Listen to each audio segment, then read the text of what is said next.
चलो अपन फजान रूल की बात कर लेते हैं। तो मैंने आपसे कहा कि अपन पढ़ेंगे फजान रूल, ठीक है। तो शुरू करते हैं अपन फजान रूल से। अब आप इसे केमिकल बॉन्डिंग 5 भी बोल सकते हैं, लाइक दैट ना, लेकिन अपन को एक, जैसे मैंने आपको बताया कि अपन ना एक प्रॉपर सीक्वेंस पढ़ते हैं, कि जैसे अगर अपन को और भी मजा आता पढ़ने में, अगर अपन को पहले से मजा पता होता कि पोलैरिटी क्या होती है, तो अपन तो पहले पोलैरिटी पढ़ते हैं। सब पार्ट है तो अपन डिस्कस कर लेंगे, कोई प्रॉब्लम नहीं। चलो देखते हैं। तो अब बहुत सारा चैट है, मैं एक बार देख लूं, कोई कुछ बोल तो नहीं रहा। How to compare bonding angles, हाँ बोल दिया। इंड्यूस्ड डाइपोल बोल दिया। ये क्या है, क्या पूरा पता नहीं क्या बोल रहा। शंकर को क्या हो गया, पता नहीं क्या बोल रहा। कुछ तो बोल ही रहा होगा, कुछ पूछ रहा है शंकर।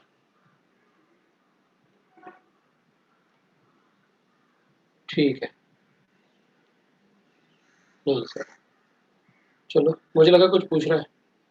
चलो अपन पढ़ते हैं। अब अपन चेक कर लेते हैं। तो ठीक है, एक मिनट। मैं बात कर रहा था Fazan rule. Spelling is FAJAN, Fazan. वो कोई रूल बनाने वाला है। तो फजान रूल क्या होता है, वो कहता है there is no bond which has 100% ionic character और 100% कोवलेंट character। तो बड़ी बात हो गई भाई, हमने तो आज तक यही पढ़ा कि इलेक्ट्रॉन ट्रांसफर कर दो तो आयनिक बॉन्ड है, और कोवलेंट बॉन्ड, भाई हमने तो ये पढ़ा कि भाई Cl और Cl के बीच में होगा तो ये कोवलेंट बॉन्ड ही तो है। तो वो कहता है कि भाई देखो, ना तो कोई बॉन्ड कभी 100% कोवलेंट हो सकता है कैरेक्टर में, और ना ही कभी कोई 100% आयनिक कैरेक्टर का बॉन्ड हो सकता है। तो ठीक है, तो देयर इज नो बॉन्ड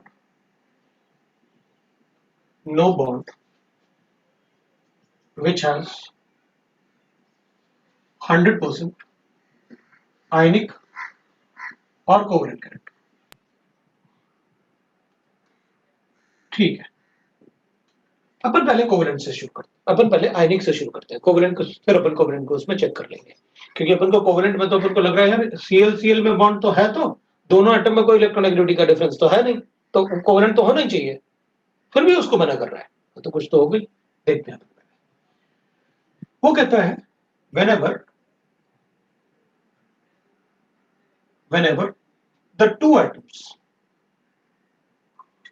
है ना, are got near to each other,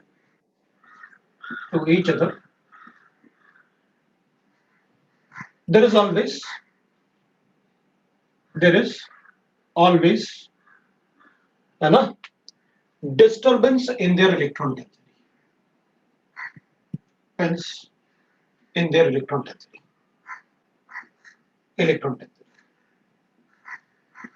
अगर आयनिक बॉन्ड है तो अपन को पता है ट्रांसफर ऑफ इलेक्ट्रॉन होता है, तो उसकी तो अपन को कोई बताने की जरूरत नहीं कि कैसे डिस्टर्बेंस होता है ionic bond.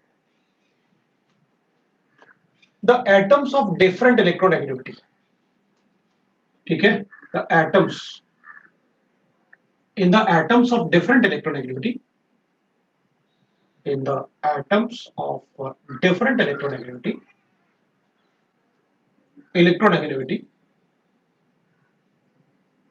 negativity, the electron density is always, the electron density is always shifted towards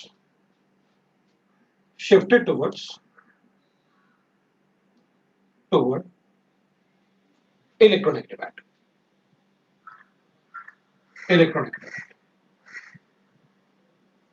negative atom, ठीक है ना। तो इलेक्ट्रोनेगेटिव एटम की तरफ शिफ्ट हो जाती है इलेक्ट्रॉन डेंसिटी, ठीक है भाई।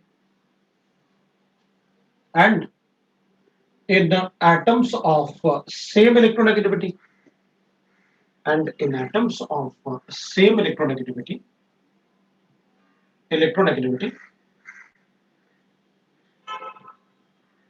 the electrons are shifted between the nuclei of two atoms. Between the nuclei of two atoms.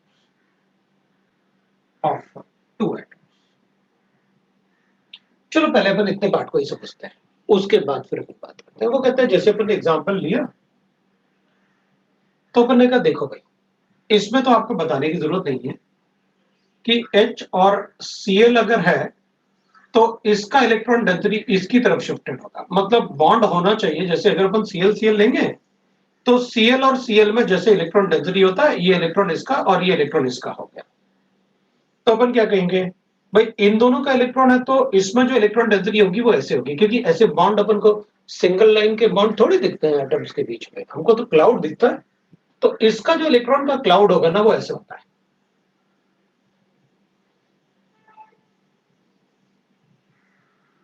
तो इसकी तरफ ज्यादा क्लाउड होता है, इसलिए आप इस पर डेल्टा नेगेटिव लिखते हो, इसकी तरफ से क्लाउड थोड़ा उधर शिफ्ट होता है, इसलिए इस पर डेल्टा पॉजिटिव लिखते हो। जिसकी तरफ इलेक्ट्रॉन डेंसिटी ज्यादा होती है, क्लाउड उसकी तरफ दिखता है। तो फिर इसमें अपन कहेंगे इसमें हमको क्लाउड ऐसे दिखता है।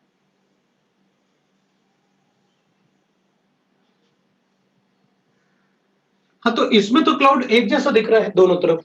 हाँ, तो अपन कहेंगे क्लाउड एक तरफ दोनों तरफ तो दिख रहा है, लेकिन इनका इलेक्ट्रॉन डेंसिटी बीच में, मतलब दोनों के न्यूक्लियस के बीच में ज्यादा इलेक्ट्रॉन डेंसिटी हो जाएगा, तो क्लाउड ऐसे दिखेगा। तो अपन कहेंगे देखो भाई, इसमें तो मुझे कोई प्रॉब्लम नहीं, क्यों? इलेक्ट्रोनेगेटिविटी डिफरेंस है तो इलेक्ट्रोपॉजिटिव एटम से इलेक्ट्रोनेगेटिव एटम की तरफ शिफ्ट होगा। ये वाला पार्ट क्या है ये बता दो आप मुझे, क्योंकि इसमें तो दोनों तरफ इक्वल दिख रहा है और आप कह रहे हो कि वो कोवेलेंट कैरेक्टर होगा। तो अपन कहेंगे देखो भाई, इसका ना एक p ऑर्बिटल 3p ऑर्बिटल इसका, तो 3p5 होता है, तो एक अनपेड इलेक्ट्रॉन। इसका भी 3p5 होगा तो इसका भी एक अनपेड इलेक्ट्रॉन। इसका भी एक p ऑर्बिटल और इसका भी एक p ऑर्बिटल, दोनों ओवरलैप करके क्या बनाएंगे? pp overlapping. मतलब यहां पर जो ओवरलैपिंग बन रही है ना, वो pp ओवरलैपिंग की वजह से बन रहा है, जो सिग्मा बॉन्ड बना रहे हैं। तो अपन कहेंगे करके दिखा दो pp ओवरलैपिंग। तो अपन कहेंगे देखो, ये एक सिग्मा बॉन्ड है, ये एक p ऑर्बिटल है, अपन इसे pz बोल देते हैं, क्योंकि अपन जनरली क्या बोलते हैं कि अगर कुछ मेंशन नहीं है तो सिग्मा बॉन्ड अपन pz से, अपन z एक्सिस से बना देते हैं। एक ये 3p हो गया एक क्लोरीन का, ये दूसरे क्लोरीन का 3p हो गया। दोनों का साइज ऑलमोस्ट एक जैसे होगा, ऑब्वियस सी बात है। ये दूसरे क्लोरीन का 3pz हो गया, ये इसका 3pz हो गया। अब अगर इसमें बॉन्डिंग बनाएंगे ना अपन, इसका एक अनपेड इलेक्ट्रॉन है, इसका एक अनपेड इलेक्ट्रॉन है, अपन क्या करेंगे इनकी बॉन्डिंग करेंगे। अगर इनकी बॉन्डिंग करोगे तो ये तो इंडिविजुअल p ऑर्बिटल्स थे, लेकिन जब इनकी बॉन्डिंग होगी तो वो ऐसे दिखेंगे। ये एक p ऑर्बिटल और ये दूसरा p ऑर्बिटल, ये न्यूक्लियस है, ये भी न्यूक्लियस है, ये भी न्यूक्लियस है। जब बॉन्ड बनेगा ना तो electron density will shift between the nuclear of two atoms. तो इधर का भी जो बाहर वाला इलेक्ट्रॉन डेंसिटी था ना, वो भी बीच में शिफ्ट हो जाता है। अपन ने भी तो ये लिखा कि जब भी बॉन्ड बनेगा ना, इलेक्ट्रॉन डेंसिटी 100% डिस्टर्ब होता है। अगर थोड़ा भी डिस्टर्ब हुआ तो भी उसने कहा कि इलेक्ट्रॉन डेंसिटी डिस्टर्ब तो होता है। मतलब ये हुआ कि ये कोवेलेंट बॉन्ड तो है, मैंने मना नहीं किया कि ये कोवेलेंट बॉन्ड नहीं है, बिल्कुल कह रहा हूं, लेकिन एटम्स के इलेक्ट्रॉन डेंसिटी डिस्टर्ब होते हैं। मतलब जो इक्वल डिस्ट्रीब्यूशन होता है ना सब शेल्स में, वो इलेक्ट्रॉन डेंसिटी डिस्टर्ब होती है। हाँ, तो डिस्टर्ब होगा, जब तक बॉन्ड नहीं बनेगा हम कैसे बताएंगे कोवेलेंट बॉन्ड बना? तो इलेक्ट्रॉन डेंसिटी तो डिस्टर्ब होगी होगी। तो अब वो क्या कर रहा है कि देखो भाई, इस Cl में इलेक्ट्रॉन डेंसिटी मेरे पास ऐसे होना चाहिए था, इस Cl का इलेक्ट्रॉन डेंसिटी ऐसे होना चाहिए था, ऐसे होना चाहिए। लेकिन हो क्या रहा है कि जब वो बॉन्ड बना रहे हैं तो उनका इलेक्ट्रॉन डेंसिटी डिस्टर्ब हो रहा है। कैसे? इसका इलेक्ट्रॉन डेंसिटी ऐसे हो,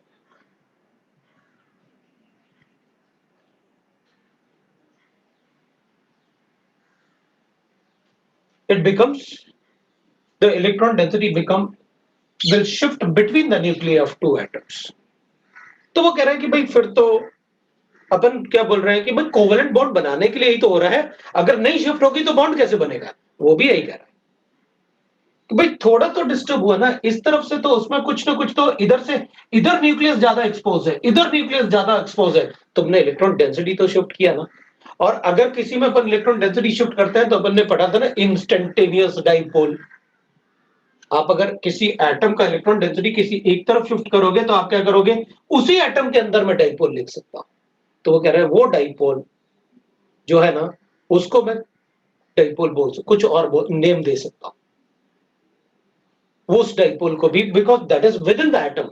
ये बिटवीन द एटम्स है, ये बिटवीन द एटम्स है। वो कहता है कि मैं विद इन द एटम भी अगर आप कहीं डाइपोल इलेक्ट्रॉन डेंसिटी डिस्टर्ब करोगे तो मैं इसमें भी इसको ऐसे लिख सकता हूं, इस तरफ डेल्टा नेगेटिव हो गया, इस तरफ से न्यूक्लियस ज्यादा एक्सपोज हो गया, इधर न्यूक्लियस था तो मैं इसको भी नाम दे सकता हूं। अगर विद इन द एटम को इलेक्ट्रॉन डेंसिटी डिस्टर्ब होता है, ये between the atom in a molecule, इसको कहते हैं अपन पोलैरिटी। अगर किसी एक एटम पे डेल्टा पॉजिटिव, एक एटम पे डेल्टा नेगेटिव, एक एटम पे डेल्टा पॉजिटिव, दूसरे एटम पे डेल्टा नेगेटिव, तो उस टाइप के डेल्टा पॉजिटिव नेगेटिव को अपन कहते हैं पोलैरिटी। अगर किसी एक ही मॉलिक्यूल में डेल्टा पॉजिटिव और नेगेटिव आ जाए इलेक्ट्रॉन के डिस्टर्बेंस से, तो उसको अपन कहते हैं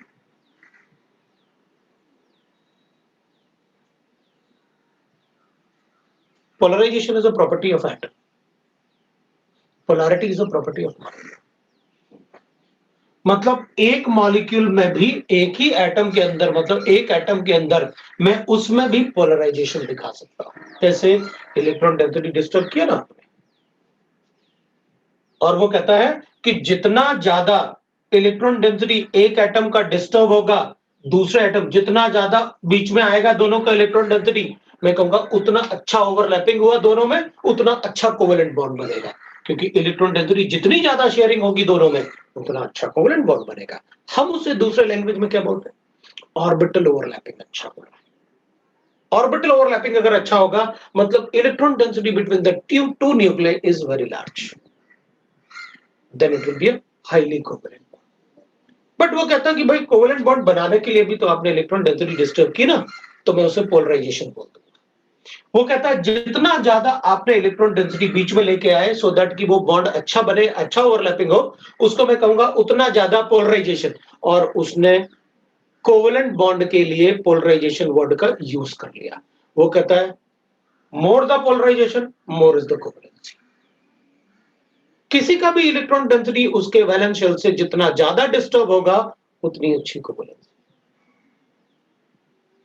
तो कहता ना तो कोई बॉन्ड 100% कोवेलेंट होता है, ना ही 100% आयनिक होता है। लेकिन हम क्या बोलते हैं, maximum covalent character in any bond is present when the bond is formed between the two same atoms। तो उसको अपन मैक्सिमम कोवेलेंट कैरेक्टर बोल देते हैं। बिल्कुल सही है, क्योंकि उसमें पोलैरिटी नहीं आएगी ना, तो अपन बोल ही रहे पोलैरिटी की, हम तो पोलराइजेशन की बात कर रहे हैं कि अगर सेम एटम होते हैं तो पोलराइजेशन होता है। सो अगर एक सेम एटम होगा तो एक ही एटम में जो डिस्टर्बेंस होता है इलेक्ट्रॉन डेंसिटी को, उसको अपन पोलराइजेशन बोलते हैं। तो फजान ने अपन को कोवेलेंट कैरेक्टर पढ़ने के लिए नया वर्ड दिया, पोलराइजेशन। अब अपन उस पोलराइजेशन को, क्योंकि यहां पर कोवेलेंट में तो अपन ने ऑर्बिटल ओवरलैपिंग से एक्सप्लेन किया, बट वो और भी अच्छा एक्सप्लेन होता है on the basis of ionic bond. देखते हैं कैसे। इसको लिखो, मैं आगे बात करते हैं अपन। तो इसमें क्या होगा, इधर इलेक्ट्रॉन डेंसिटी कम हो गई, इधर इलेक्ट्रॉन डेंसिटी आपने बढ़ा दी, इधर इलेक्ट्रॉन डेंसिटी कम हो गई, ये आपका पोलराइजेशन था। अब अपन आयनिक बॉन्ड की बात करेंगे। ये वाला पार्ट आपने लिख लिया होगा, ऊपर वाला पार्ट हटाऊंगा, इधर वाला पार्ट नहीं हटाऊंगा। आप चिंता मत करो, मैं आपको लिखने का टाइम दूंगा। तो अपन कहेंगे देखो भाई,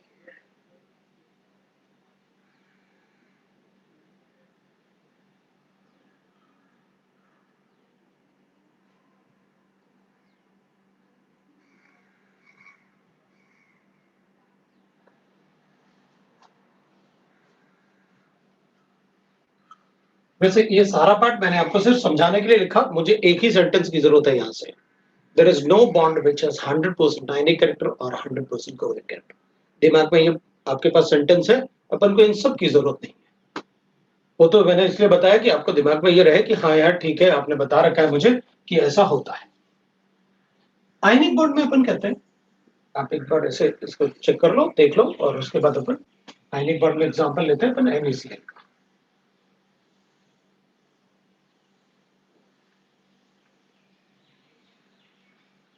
अब NaCl में अपन कहेंगे देखो भाई, हमने तो आयनिक बॉन्ड कैसे पढ़ा कि मेरे पास सोडियम है, एक मेटल है, मैंने इसको 281 लिख लिया, और एक क्लोराइड है, मैंने इसको 287 लिख लिया। अब इसका ये इलेक्ट्रॉन इसको दे दो तो मेरे पास Na पॉजिटिव बन जाएगा। Na पॉजिटिव बन गया तो 28 हो गया, और Cl नेगेटिव बन गया तो 288 हो गया। दोनों के ऑक्टेट कंप्लीट हो गए, दोनों स्टेबल हो गए, तो दोनों को चले जाना चाहिए। बॉन्ड कहां है फिर वहां पर? तो अपन कहते हैं नहीं नहीं, वो बॉन्ड जो है वो इलेक्ट्रोस्टैटिक अट्रैक्शन है between the cation and anion. अच्छा, आप मुझसे ये कह रहे हो कि इसने इसको इलेक्ट्रॉन दिया और बाद में उसे अट्रैक्ट भी किया अपनी तरफ। हाँ, यही तो बोल रहे हैं, क्योंकि यहां तो पॉजिटिव चार्ज बनेगा। पॉजिटिव चार्ज मतलब न्यूक्लियस में एक प्रोटॉन कम कर दिया, उसके पास इलेक्ट्रॉन बढ़ गए। तो आप मुझसे ये कह रहे हो अच्छा कि मेरे पास एक कैटायन है, एक सोडियम एटम था, और वैसे भी अपन को पता है कि भाई कैटायन का साइज, अगर मोनो एक इलेक्ट्रॉन हटाने से, किसी भी एटम से एक इलेक्ट्रॉन हटाने से उसका साइज ऑलमोस्ट हाफ हो जाता है, आपको अच्छे से पता है। और किसी भी न्यूट्रल एटम में एक इलेक्ट्रॉन ऐड करने से उसका साइज ऑलमोस्ट डबल हो जाता है, ये भी आपको पता है। पढ़ा अपन एटॉमिक रेडियस में, मैंने आयनिक रेडियस में आपको बताया और इवन वैल्यूज के साथ बताया। तो अपन क्या करेंगे, अच्छा ठीक है कोई बात नहीं, आप इसको सोडियम आयन में कन्वर्ट करोगे, उसे Cl नेगेटिव आयन में करोगे, ठीक है। तो मतलब यहां पर मेरे पास कैटायन बन रहा है और यहां पर आप मुझे एनाइन बना रहे हो जो Cl के एनाइन होगा, Cl माइनस आयन बन गया क्योंकि उसका साइज भी बढ़ गया। ये सोडियम आयन है। अपन क्या करेंगे भाई, इसका साइज बढ़ गया तो इसका इलेक्ट्रॉन डेंसिटी ऐसे है, इसका जो वैलेंस इलेक्ट्रॉन था अपन ने वो तो निकाल ही दिया, तो ये कैटायन बन गया। अब क्या होगा, ये कैटायन छोटा, इस पे एक पॉजिटिव चार्ज है तो पॉजिटिव चार्ज की इलेक्ट्रॉन डेंसिटी बहुत ज्यादा होगी, इसका साइज बढ़ गया। नेगेटिव चार्ज है तो नेगेटिव चार्ज की इलेक्ट्रॉन डेंसिटी कम होगी। लेकिन अगर इसका साइज बढ़ा तो इसके जो इलेक्ट्रॉन्स होंगे वो तो लूजली बॉन्डेड हो जाएंगे, क्योंकि क्लाउड बढ़ेगा तो साइज बढ़ेगा ऐसे। भाई अगर रिपल्शन बढ़ेगा ना तो क्लाउड बढ़ता है, तभी तो मतलब उसमें साइज बढ़ गया। अपन कहते हैं ना कि न्यूट्रल एटम का साइज ऑलमोस्ट हाफ होता है मोनो एनाइन से उसके, या एनाइन का साइज डबल होता है न्यूट्रल एटम से। और वो हमने एक्सपेरिमेंटली देखा, तो इसका साइज 1.98, उसका साइज 3.96, क्लास में लिखा हुआ है। अब अपन क्या करेंगे, ठीक है भाई, ये small cation with high density of positive charge, density of positive charge, ठीक है भाई, लिख लेता हूं। इसमें लिखा अपन ने large A9 with negative charge of the surface, loosely bonded valence electron. हाँ, आप एक इलेक्ट्रॉन और दे दोगे तो पहले ही 17 प्रोटॉन अट्रैक्ट कर रहे थे, वैलेंस 7 इलेक्ट्रॉन को, अब 8 इलेक्ट्रॉन को अट्रैक्ट करना पड़ेगा, तो ऑब्वियसली बात है लूजली बॉन्डेड हो ही जाएंगे वैलेंस इलेक्ट्रॉन। अगर ऐसा हुआ तो अपन ने क्या किया, सोडियम ने इलेक्ट्रॉन क्लोरीन को दिया तो उसका भी ऑक्टेट कंप्लीट हो गया, इसका भी ऑक्टेट कंप्लीट हो गया, तो उनको चले जाना चाहिए। फिर नहीं, ऐसा नहीं होता। फिर सोडियम क्या करता है, उसके वैलेंस इलेक्ट्रॉन को अट्रैक्ट करता है। अच्छा, ये सोडियम तुम कह रहे हो कि इसकी इलेक्ट्रॉन डेंसिटी को अट्रैक्ट करेगा, that is ionic bond. Ionic bond क्या होता है, अपन कहेंगे इलेक्ट्रॉन तो ट्रांसफर हुआ, बाद में वो एनाइन के इलेक्ट्रॉन को अट्रैक्ट भी करके रखता है, that is called ionic bond. अपन कहेंगे अट्रैक्ट करेगा तो इसका मतलब है कि भाई आपने किसी को कुछ दिया और बाद में उसको लेने के लिए वो कह रहा भाई अब ये ले लेगा हमसे बस, और उसको लेने के लिए आप बोलने लगे कि भाई दे दो अब मुझे वापस थोड़ा, राइट ना। तो बिल्कुल वैसे ही हो गया कि भाई आपने किसी को कुछ दिया और थोड़ा सा लेना शुरू कर दिया, तो फिर आपने दिया कहां उसको पूरा? बिल्कुल ऐसे ही इसमें होता है। तो इससे क्या होगा, due to this what happens कि जो सोडियम एटम है ना, यहां पर कैटाइन सोडियम आयन जो है, ये इसके इलेक्ट्रॉन डेंसिटी को डिस्टर्ब करेगा। अब इसके इलेक्ट्रॉन डेंसिटी को डिस्टर्ब करेगा तो फिर ऐसे बना देते हैं भाई, लो भाई इसका इलेक्ट्रॉन डेंसिटी क्या हो गया, डिस्टर्ब हो गया ऐसे। तो इसका इलेक्ट्रॉन डेंसिटी डिस्टर्ब होगा तो वैसे हो जाएगा, क्लोरीन का इलेक्ट्रॉन डेंसिटी डिस्टर्ब। अगर इसका इलेक्ट्रॉन डेंसिटी ऐसे डिस्टर्ब हो गया तो अपन कहेंगे ठीक है, फिर उसके इसमें ऐसे क्यों डिस्टर्ब हो रहा है, क्योंकि ये इलेक्ट्रॉन डेंसिटी इसकी तरफ अट्रैक्ट होगा तो अपन कहेंगे इसमें फिर तो इलेक्ट्रॉन डेंसिटी इसकी इस तरफ शिफ्ट होगी, इधर शिफ्ट होगी तो अपन कहेंगे अच्छा इधर डेल्टा नेगेटिव चार्ज और इधर डेल्टा पॉजिटिव चार्ज। तो due to attraction there is, है ना, देयर इज डिस्टॉर्शन, ये डिस्टॉर्ट हो गई इलेक्ट्रॉन डेंसिटी एंड डिफॉर्मेशन, इसका जो शेप था वो डिफॉर्म हो गया, फिर से बन गया, deformation of electron density of an.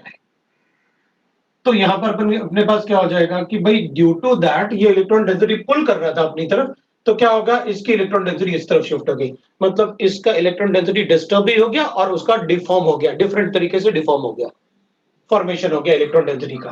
तो अपन कहेंगे अच्छा इसका मतलब है इसने इलेक्ट्रॉन दिए, बाद में उसको अट्रैक्ट भी किया अपनी तरफ, इसी डिस्टॉर्शन को, इसी इलेक्ट्रॉन डेंसिटी को अपनी तरफ शिफ्ट करने को ही तो आयनिक बॉन्ड बोल रहे हैं भाई, वापस तो ले नहीं सकता, शेयर कर नहीं सकता, शेयर करेगा तो कोवेलेंट बोल दूंगा। तो उसने इलेक्ट्रॉन तो दिया, बाद में उसको अट्रैक्ट भी किया, that attraction is what, distortion deformation. This distortion and deformation will generate delta negative and delta positive charge in the anion. This delta negative and delta positive in the anion is called polarization. भाई एक ही atom या A9 में अगर delta positive negative generate करोगे तो उसको क्या बोलेंगे अपन, उसी को तो पोलराइजेशन बोलते हैं। भाई इसकी इलेक्ट्रॉन डेंसिटी पोलराइज हो गई, किसी एक तरफ पोलराइज हो गई, तो अपन कहते हैं पोलराइजेशन हो रहा है, तो एक तरफ पोलराइज हो गया, तो अपन कहेंगे अच्छा इसका मतलब है कि due to this there is polarization, this, है ना। So due to the attraction there is distortion and deformation of the electron density of the anion. This is called polarization. Called polarization of anion. और अपन क्या बोलते हैं, higher the polarisation, मतलब जितना ज्यादा ये इलेक्ट्रॉन डेंसिटी इसकी तरफ शिफ्ट होगा उतना ज्यादा पोलराइजेशन, मतलब जितना ज्यादा इसकी तरफ होगा उतना कम आयनिक बॉन्ड। भाई दिया अगर 100% दे दो आप और वो चला जाए, इन दोनों में कोई रिलेशन नहीं है, तो अपन कहेंगे 100% बॉन्ड। लेकिन ऐसे थोड़ी होता है कि आपने सोडियम आयन बनाया, आपने डेल्टा नेगेटिव बनाया, चलो भाई सीएल तुम चले जाओ, सोडियम अपना है, भाई बाद में वो अट्रैक्ट करके भी रखता है ना, that attraction is ionic bond. जितना ज्यादा अट्रैक्ट करके रखोगे उतना ज्यादा कोवेलेंट कैरेक्टर आएगा उस बॉन्ड में, मतलब हर एक आयनिक बॉन्ड में पार्शियल कोवेलेंट कैरेक्टर होता है, और वो कोवेलेंट कैरेक्टर किस पे डिपेंड करेगा, पोलराइजेशन पे। पोलराइजेशन किस पे डिपेंड करेगा, अपन कहेंगे ये कैटाइन जितना ज्यादा इलेक्ट्रॉन डेंसिटी को अपनी तरफ अट्रैक्ट करेगा उतना ज्यादा polarisation, more the polarisation more is the covalent character. So अपन लिखेंगे more is the polarisation, right ना, more the polarisation anion of anion, more is the covalent character, is the covalent character। तो अपन लिखेंगे ठीक है भाई, इसमें जितना ज्यादा पोलराइजेशन होगा उतना ज्यादा कोवेलेंट कैरेक्टर आएगा, तो अपन कहेंगे ठीक है, फिर मैं ऐसे लिख देता हूं, राइट ना। इसमें अपन क्या करेंगे कि जितना ज्यादा इसमें पोलराइजेशन होगा उतना ज्यादा कोवेलेंट कैरेक्टर आएगा, तो अपन कहेंगे ठीक है भाई, मुझे कैसे पता चलेगा कि कितना पोलराइजेशन किसमें होगा, तो अपन कहेंगे ठीक है, thus we can say that है ना, power of polarization,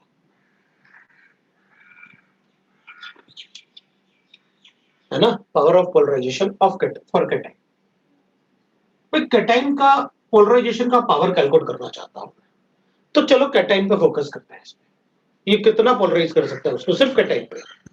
अपन क्या कहेंगे, भाई इस पे जितना ज्यादा चार्ज डेंसिटी होगा ना, जितना ज्यादा चार्ज होगा ना, अगर पॉजिटिव चार्ज 2 होते तो ज्यादा इलेक्ट्रॉन पुल करते एज कंपेयर टू 8।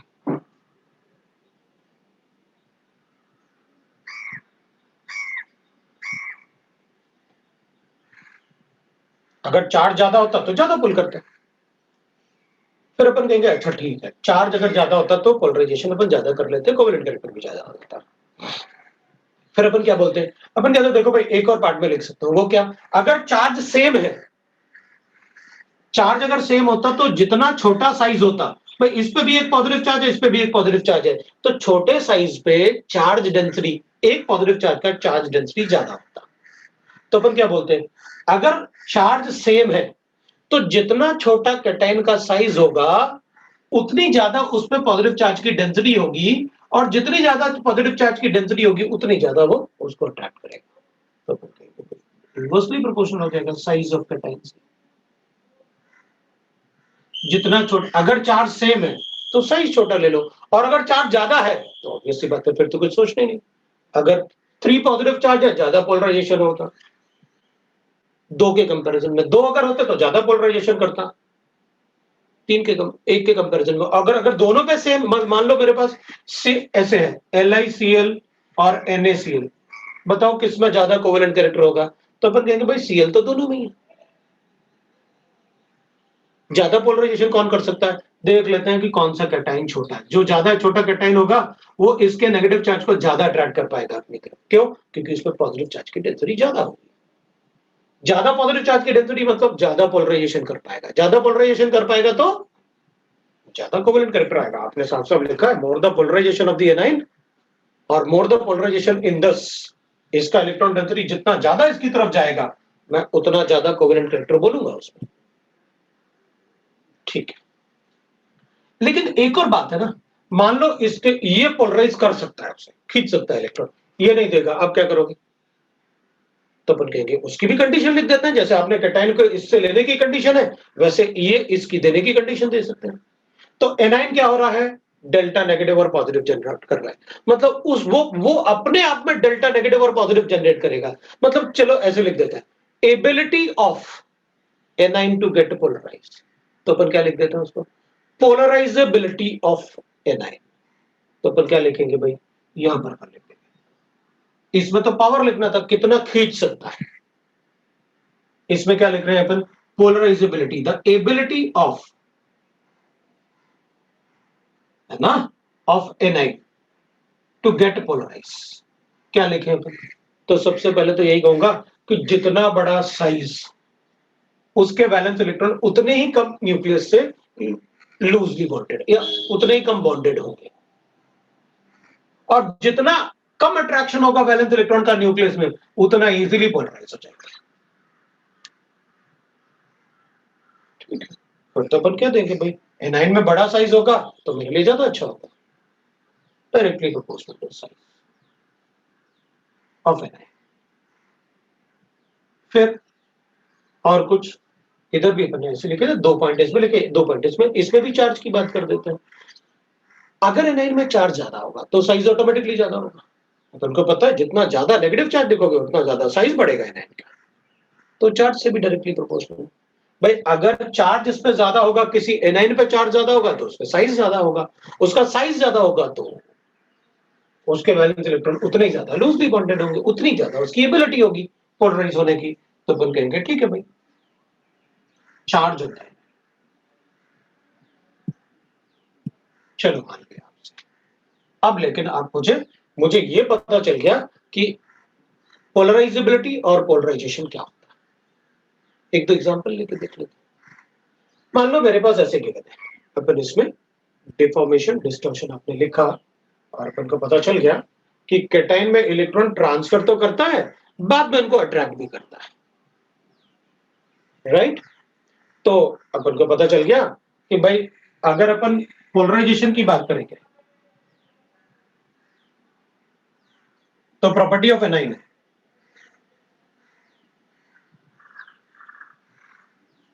या प्रॉपर्टी ऑफ एटम।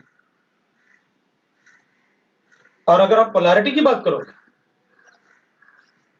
तो प्रॉपर्टी ऑफ मॉलिक्यूल होता है।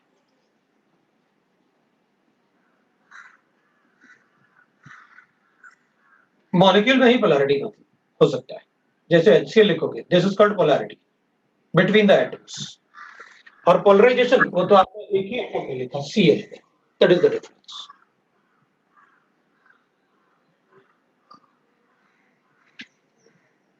अब मैं कुछ एग्जांपल लिखूंगा,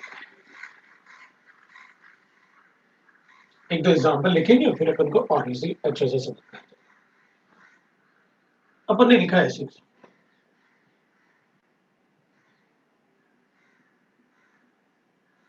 मेरे पास गिवन है, पहले पर लिख लेते हैं ऐसे। जैसे मेरे पास गिवन है LiCl, NaCl, KCl, RbCl और अपन लिख लेते हैं सपोज CS। इनमें अपन को यह बताना है कि कोवेलेंट कैरेक्टर का ऑर्डर क्या होगा। तो अपन क्या करेंगे, अपन कहेंगे Cl तो सब में एक जैसा, Cl anion is same enough.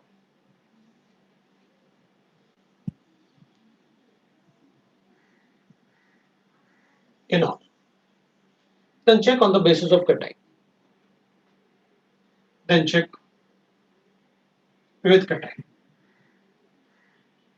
और कैटाइन में क्या लिखा था आपने, पोलराइजेशन पावर ऑफ कैटाइन। और जितना ज्यादा पोलराइजेशन उतना ज्यादा कोवेलेंट कैरेक्टर, वो अपन ने लिखा था कि कैटाइन कितना पोलराइजेशन कर सकता है, छोटा, क्योंकि सभी पे पॉजिटिव चार्ज सेम है ना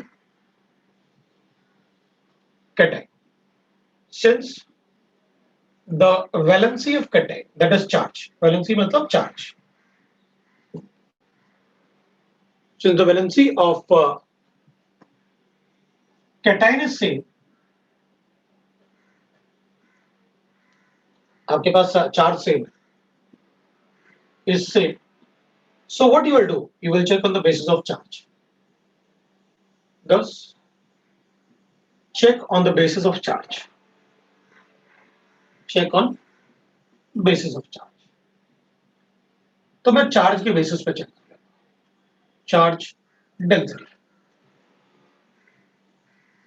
ठीक है, तो आपने ये बताना है भाई कि अगर साइज ऑफ कैटाइन जितना ज्यादा छोटा होगा उतना ज्यादा, अब Cl एनाइन तो सबसे बड़ा, मतलब सभी में एनाइन, Cl तो वैसे ही रहेगा सभी में Cl एनाइन।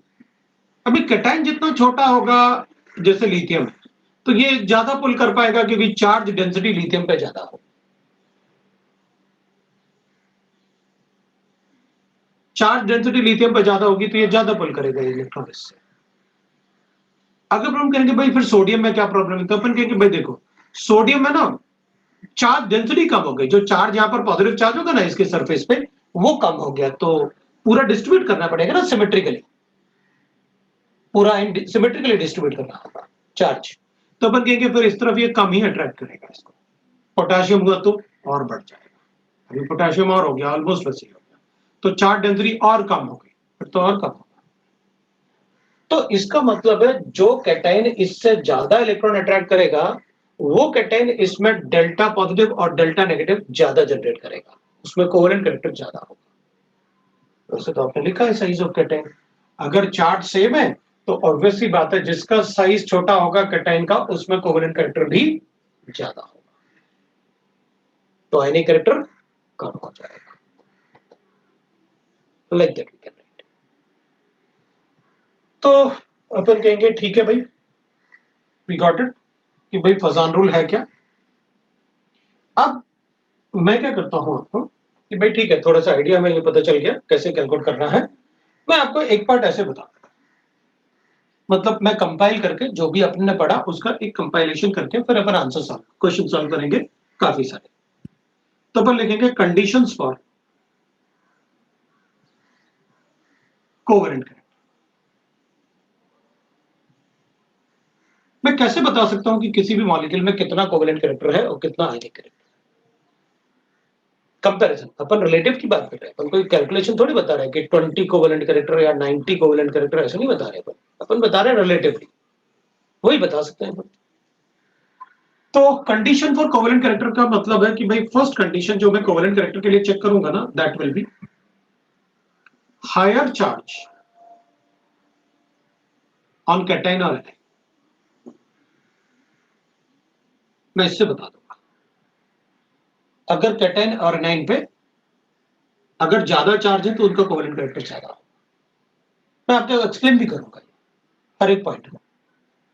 दूसरा कंडीशन होगा मेरे पास small cation and large anion, तो भी कोवेलेंट कैरेक्टर ज्यादा।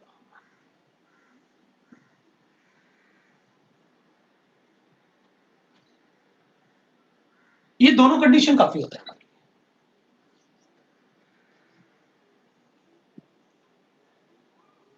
If the size of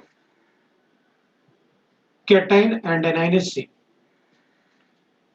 cation and anion is same, आप क्या करें भाई? अगर ज्यादा चार्ज है तो आपने कहा ज्यादा चार्ज है, ज्यादा कोवेलेंट कैरेक्टर हो जाएगा। अगर size of cation and anion is same, then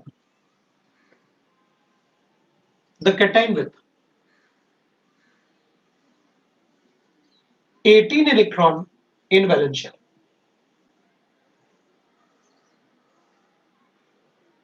have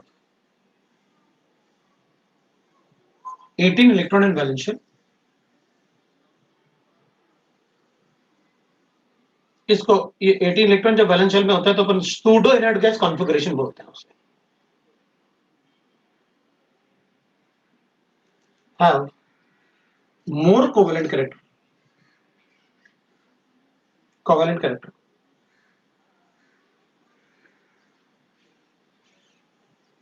then 8 electron in valence shell।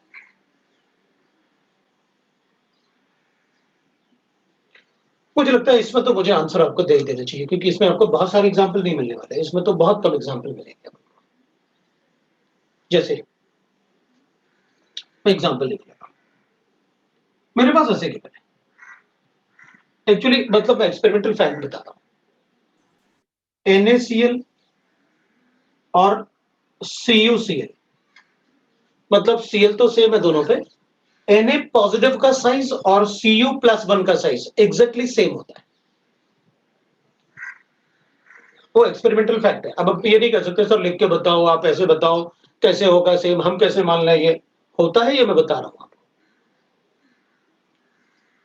तो जब हमें ये पता हो, और क्वेश्चन में भी दे सकते हैं वो, कोई प्रॉब्लम नहीं है कि they are having same size, बताओ किसमें कोवेलेंट कैरेक्टर ज्यादा है, तो अपन क्या करेंगे? अपन कहेंगे सोडियम में वैलेंस इलेक्ट्रॉन होते हैं 8 और कॉपर में वैलेंस इलेक्ट्रॉन होते हैं 80।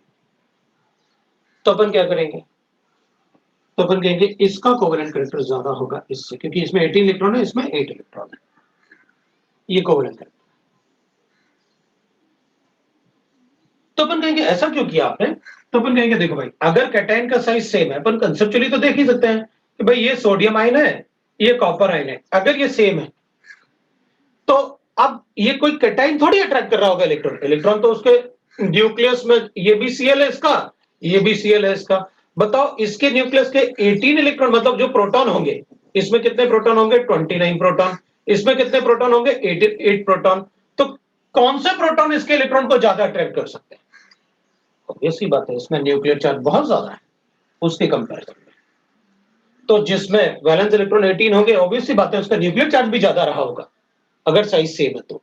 और न्यूक्लियर चार्ज अगर ज्यादा होगा तो उसके वैलेंस इलेक्ट्रॉन को भी ज्यादा अट्रैक्ट करेगा, और वैलेंस इलेक्ट्रॉन को ज्यादा अट्रैक्ट करेगा तो कोवेलेंट कैरेक्टर भी ज्यादा देगा।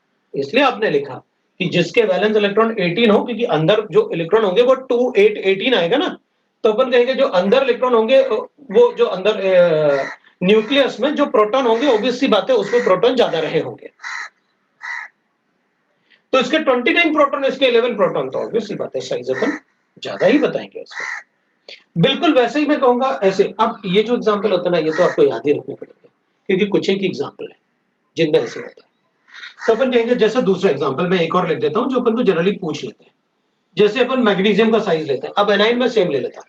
अब एनाइन ज़रूरी नहीं कि मोनोवैलेंट लें, मैं कोई भी ले सकता हूँ। मान लो मुझसे ऐसे पूछा और ZnSO4 है और मुझसे पूछा कि भाई बताओ दोनों में से ज़्यादा कोवेलेंट कौन? तो अपन क्या करेंगे?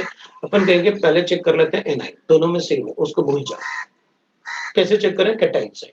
अब आपने मुझे बताया है कि दोनों कैटाइन का साइज़ सेम होता है और ये आप हमेशा यूज़ कर सकते हो, क्योंकि बताया मैंने कि वो कैटाइन सेम होते हैं। तो अपन कहेंगे अगर मैग्नीशियम और जिंक का साइज सेम होता है तो, लेकिन जिंक में तो 30 प्रोटॉन होते हैं, मतलब उसके 18 वैलेंस इलेक्ट्रॉन, और इसके तो 8 वैलेंस इलेक्ट्रॉन। तो जिसमें 18 वैलेंस इलेक्ट्रॉन होते हैं उसमें कोवेलेंट कैरेक्टर ज्यादा होता है। यही तो आपने लिखा है यहां पर कि जिसके वैलेंस इलेक्ट्रॉन 18 होंगे उसको ही क्या लिखेंगे अपन?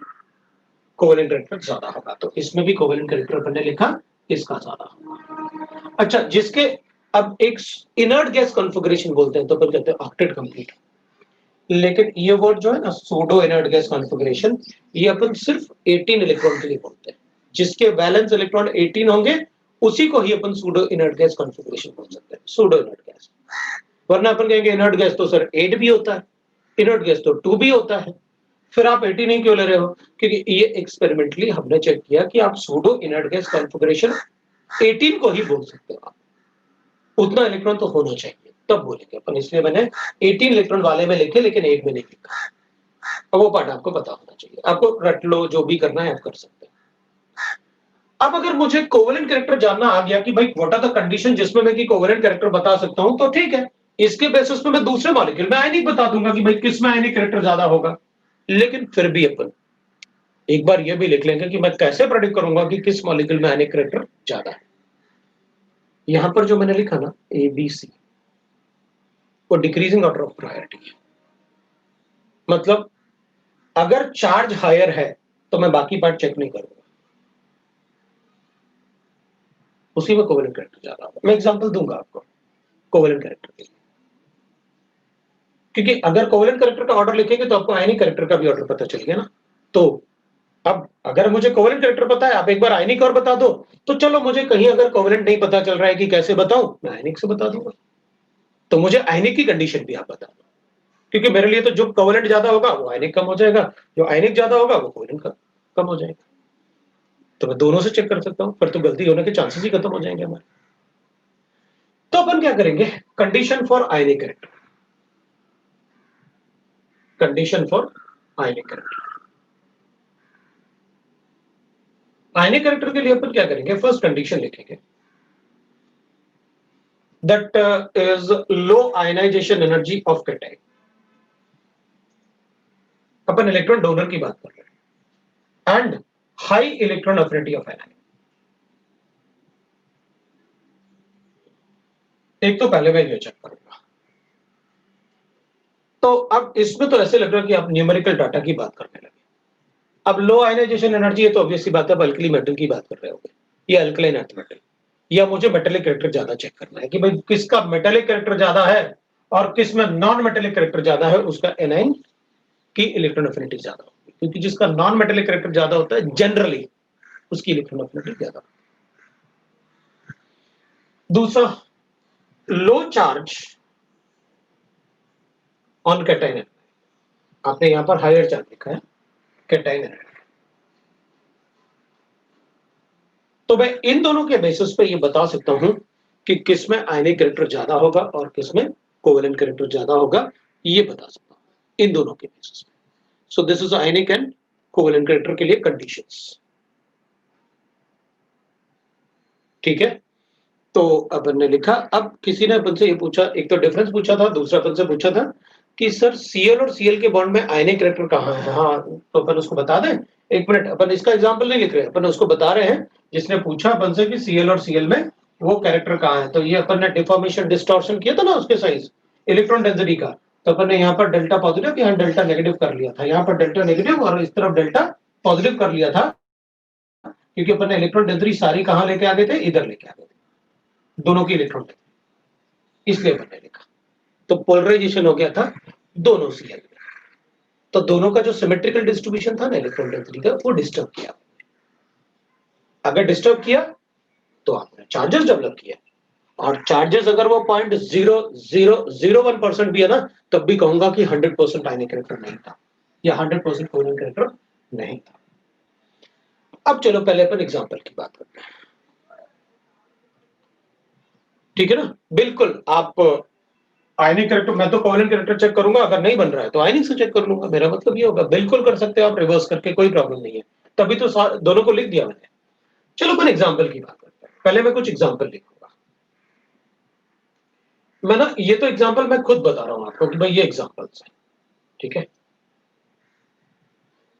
तो मैं कोवैलेंट करेक्टर लिख या आयनिक करेक्टर लिख लेता हूं, ठीक है ना।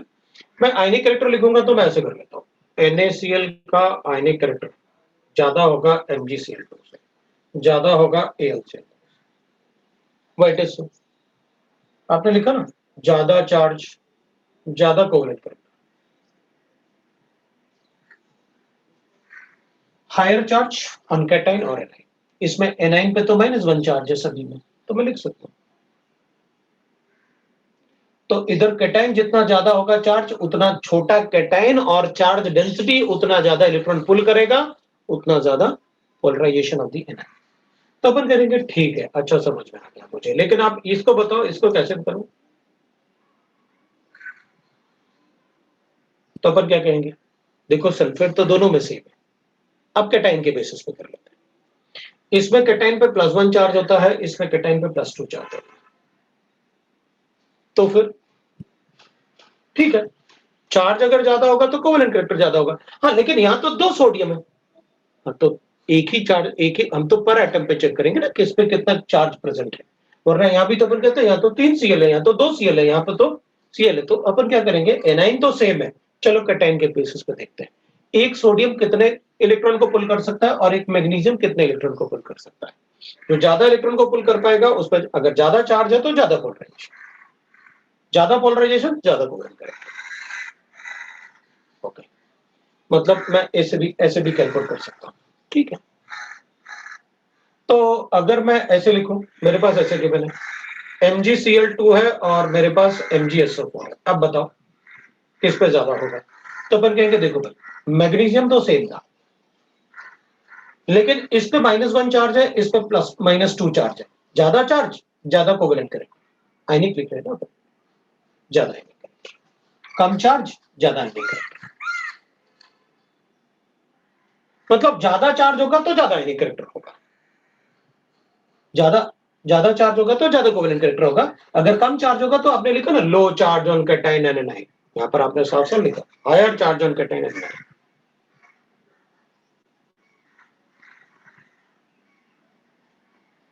अब अपन कहेंगे कि नहीं मैं तो ये चेक करूंगा, हाँ तो यहाँ एक एक एटम थोड़ी लिखे हुए हैं कि Cl और Br एटम लिखा है उसके बेसिस पे बताऊंगा। ऐसे लिखा होता तो मैं ये चेक कर लेता, इससे चेक कैसे करोगे, इसको तो मैं इसमें ही चेक कर सकता हूं बस। ये ज्यादा आयनिक है, इसकी इलेक्ट्रॉन एफिनिटी ज्यादा है इससे, बस। और क्या कर सकते हो, SO4 में सभी एटम का थोड़ी इलेक्ट्रॉन एफिनिटी चेक करोगे। इधर लिख देता हूं, आयनिक कैरेक्टर ना, NaCl और NaBr के बनता है, टेरेबल टू राइट दैट। तो अपन कहेंगे अच्छा ठीक है, इसमें बताओ, अपन को ऐसे गिवन है। अब मान लो SnCl4 और SnCl2, तो ये तो बड़ा इजी है भाई, इसमें +4 चार्ज है, इसमें +2 चार्ज है। लो भाई, आयनिक कैरेक्टर इसका ज्यादा होगा। ये भी आयनिक लिखा मैंने है, यहाँ पर सारे के सारे आयनिक कैरेक्टर लिखे हुए हैं, ये ध्यान रखना। मतलब कोवैलेंट कैरेक्टर अगर बताना है तो उसको अल्टर करते हैं, बता देंगे, ठीक है। ओके, तो अब मैं क्या करूंगा, अब एक और पार्ट चेक करते हैं, आयनिक और कोवैलेंट कैरेक्टर तो तब तो समझ में आ गया क्या है। अब क्या होता है, एक वर्ड यूज करूंगा मैं, that is called lattice energy. वैसे तो मैंने आपको पहले बता रखा है लैटिस, ठीक है। Lattice energy is the electrostatic attraction between the cation and anion. attraction between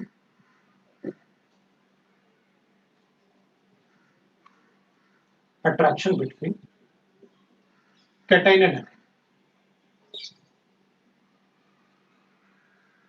मतलब अपन देखेंगे, अच्छा आप अट्रैक्शन की बात कर रहे हो, ठीक है, तो पोटेंशियल एनर्जी बना लेते हैं, ठीक है भाई, बना लो।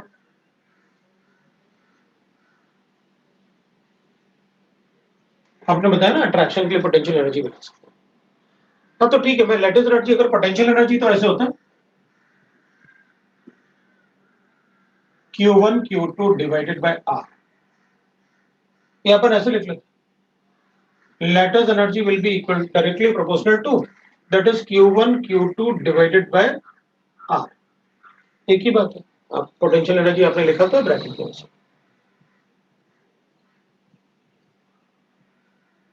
Right, that is lattice energy. तो लेटिस एनर्जी क्या होता है, तो when the cations and anions combine to form one mole of molecule, the energy liberated is called lattice energy। आपने बॉर्न एबर साइकिल में मैंने आपको बताया लेटिस एनर्जी का डेफिनेशन। लेकिन मुझे आपको एक बात पता चल गया कि भाई लेटिस एनर्जी का मतलब होता है Q1 Q2 divided by R। This will be more dominating factor, मतलब अगर चार्ज ज्यादा है तो लेटिस एनर्जी भी ज्यादा है। मतलब अगर मैं यहां पर चेक करूंगा ना, तो इसकी लेटिस एनर्जी ज्यादा है इससे, इसकी लेटिस एनर्जी ज्यादा है इससे। अगर चार्ज ज्यादा है तो लेटिस एनर्जी ज्यादा है, तो अगर चार्ज सेम है तो मतलब ये दो। अब बताओ लेटिस एनर्जी, तो अपन कहेंगे अच्छा चार्ज सेम है तो इसको हटा दो, अब साइज की बात कर लो। तो जिसका साइज छोटा होगा उसकी लेटिस एनर्जी ज्यादा होगी उससे, क्योंकि अगर चार्ज सेम है, charge is nothing but the ये पॉजिटिव नेगेटिव चार्जेस जो उनकी बात, ठीक। अब अपन बात करते हैं, ये तो बिल्कुल पता है, इसमें आपने पॉइंट 1 की भी बात कर ली, इधर कैटायन एनायन अगर चार्ज सेम है तब भी अपन ने उसकी बात कर ली। तो अब मैं एक एग्जांपल लेता हूं आपसे, ये अपन ने काफी एग्जांपल लिखे, इनको छोड़ देते हैं, एग्जांपल को लिख कर ताकि अपन कंपेयर करेंगे ना अपन, तो कुछ एग्जांपल लिख रहे हैं अपन ऐसे। मैं एक एग्जांपल, मेरे पास गिवन है BeCl2 MgCl2 CaCl2 और SrCl। हटा ही लेते हैं, क्या फर्क पड़ेगा, इतना भी करेंगे तो बना ही देंगे। और मुझे बताना है कोवेलेंट कैरेक्टर, मुझे बताना है लैटिस,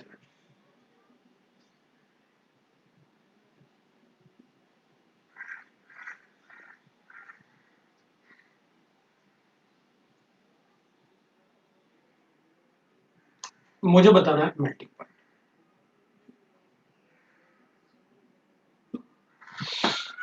ये लिखूंगा मैं,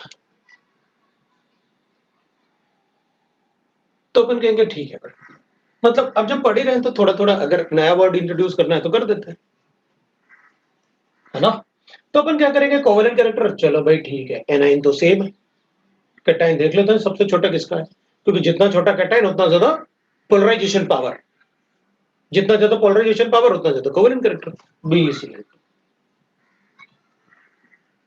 greater than MgCl greater than CaCl।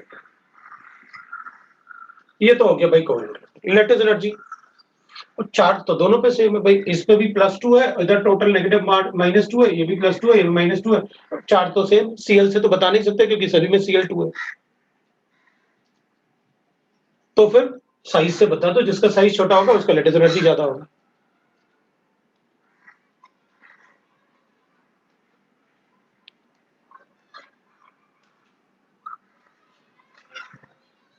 तो अपन कहेंगे ठीक है, अब मेल्टिंग पॉइंट, तो अपन कहेंगे अच्छा मेल्टिंग पॉइंट आयनिक कंपाउंड है ना, melting point will be directly proportional to ionic character हमेशा। भाई आयनिक कैरेक्टर का मतलब हो गया दैट इज इलेक्ट्रोस्टैटिक अट्रैक्शन, उसको ब्रेक कर, ionic bond is greater than covalent, it is stronger than covalent bond, उसको ब्रेक करना मुश्किल है। तो जितना ज्यादा आयनिक कैरेक्टर होगा उतना ज्यादा कैटायंस एनायंस के बीच में इलेक्ट्रोस्टैटिक अट्रैक्शन, उतना मुश्किल होगा उनको सेपरेट करना। ठीक है, तो मैं हमेशा फिर यही करने वाला हूँ। Melting point for ionic compound it is directly proportional to ionic character. तो इनमें आयनिक कैरेक्टर ज्यादा किसमें है? इसमें लिख देता हूँ।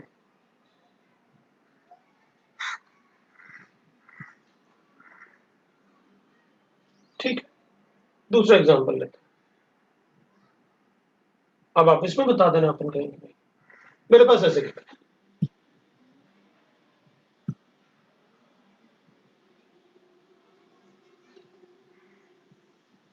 ये पहले अपन ऐसे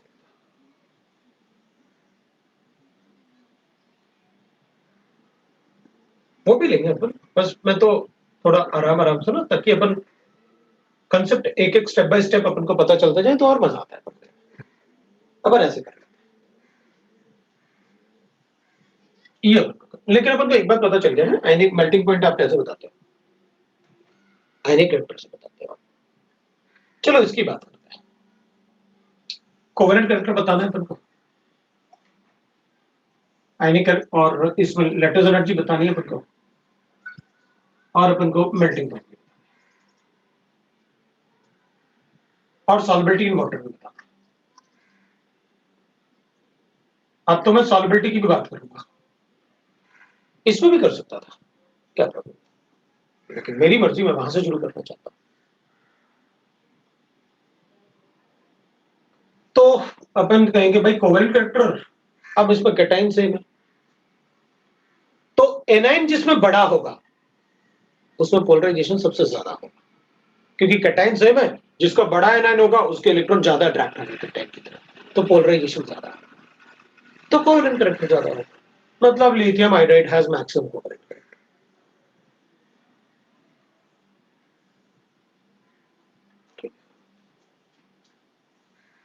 LiF less than LiCl less than Lii।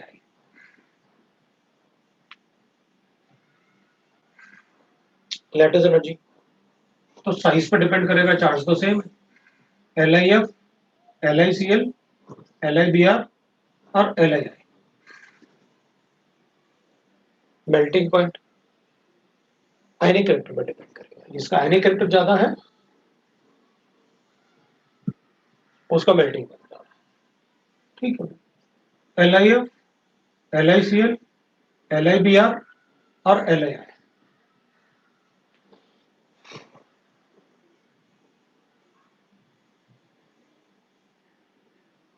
फिर तो कहेंगे अब सॉल्बिलिटी इन वाटर, जिसका आयनिक कैरेक्टर ज्यादा होगा उसकी सॉल्बिलिटी ज्यादा होगी, तो LiF greater than LiCl greater than LiBr और Lii। जिसका आयनिक कैरेक्टर ज्यादा होगा उसका सॉल्बिलिटी इन वाटर ज्यादा होगा, क्योंकि जिस मॉलिक्यूल जो आयनिक ज्यादा होते हैं वो वाटर सॉल्युबल ज्यादा होते हैं।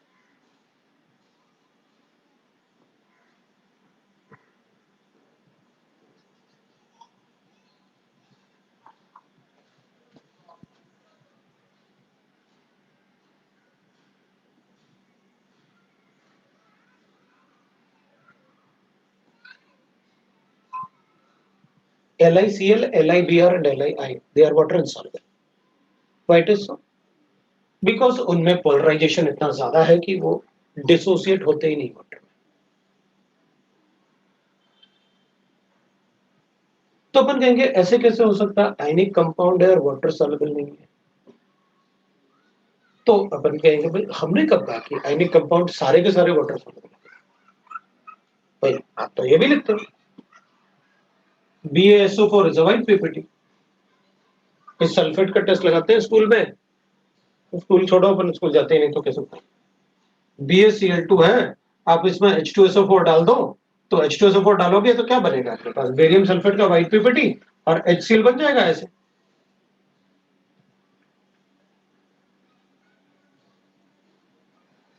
लेकिन ये तो आयनिक कंपाउंड है, वाटर सॉल्युबल क्यों नहीं है? हाँ, तो अपन कहेंगे भाई इसके जो रीजन होता है वो आप पूछ सकते हैं कि व्हाट वाज द रीजन कि भाई ये वाटर इनसॉल्युबल। मतलब जितने भी आयनिक कंपाउंड हैं ये सारे के सारे आयनिक कंपाउंड हैं। एक मेटल और एक नॉन मेटल लिखोगे तो ये आयनिक कंपाउंड है। सोडियम आयोडाइड भी लिख रहे हो?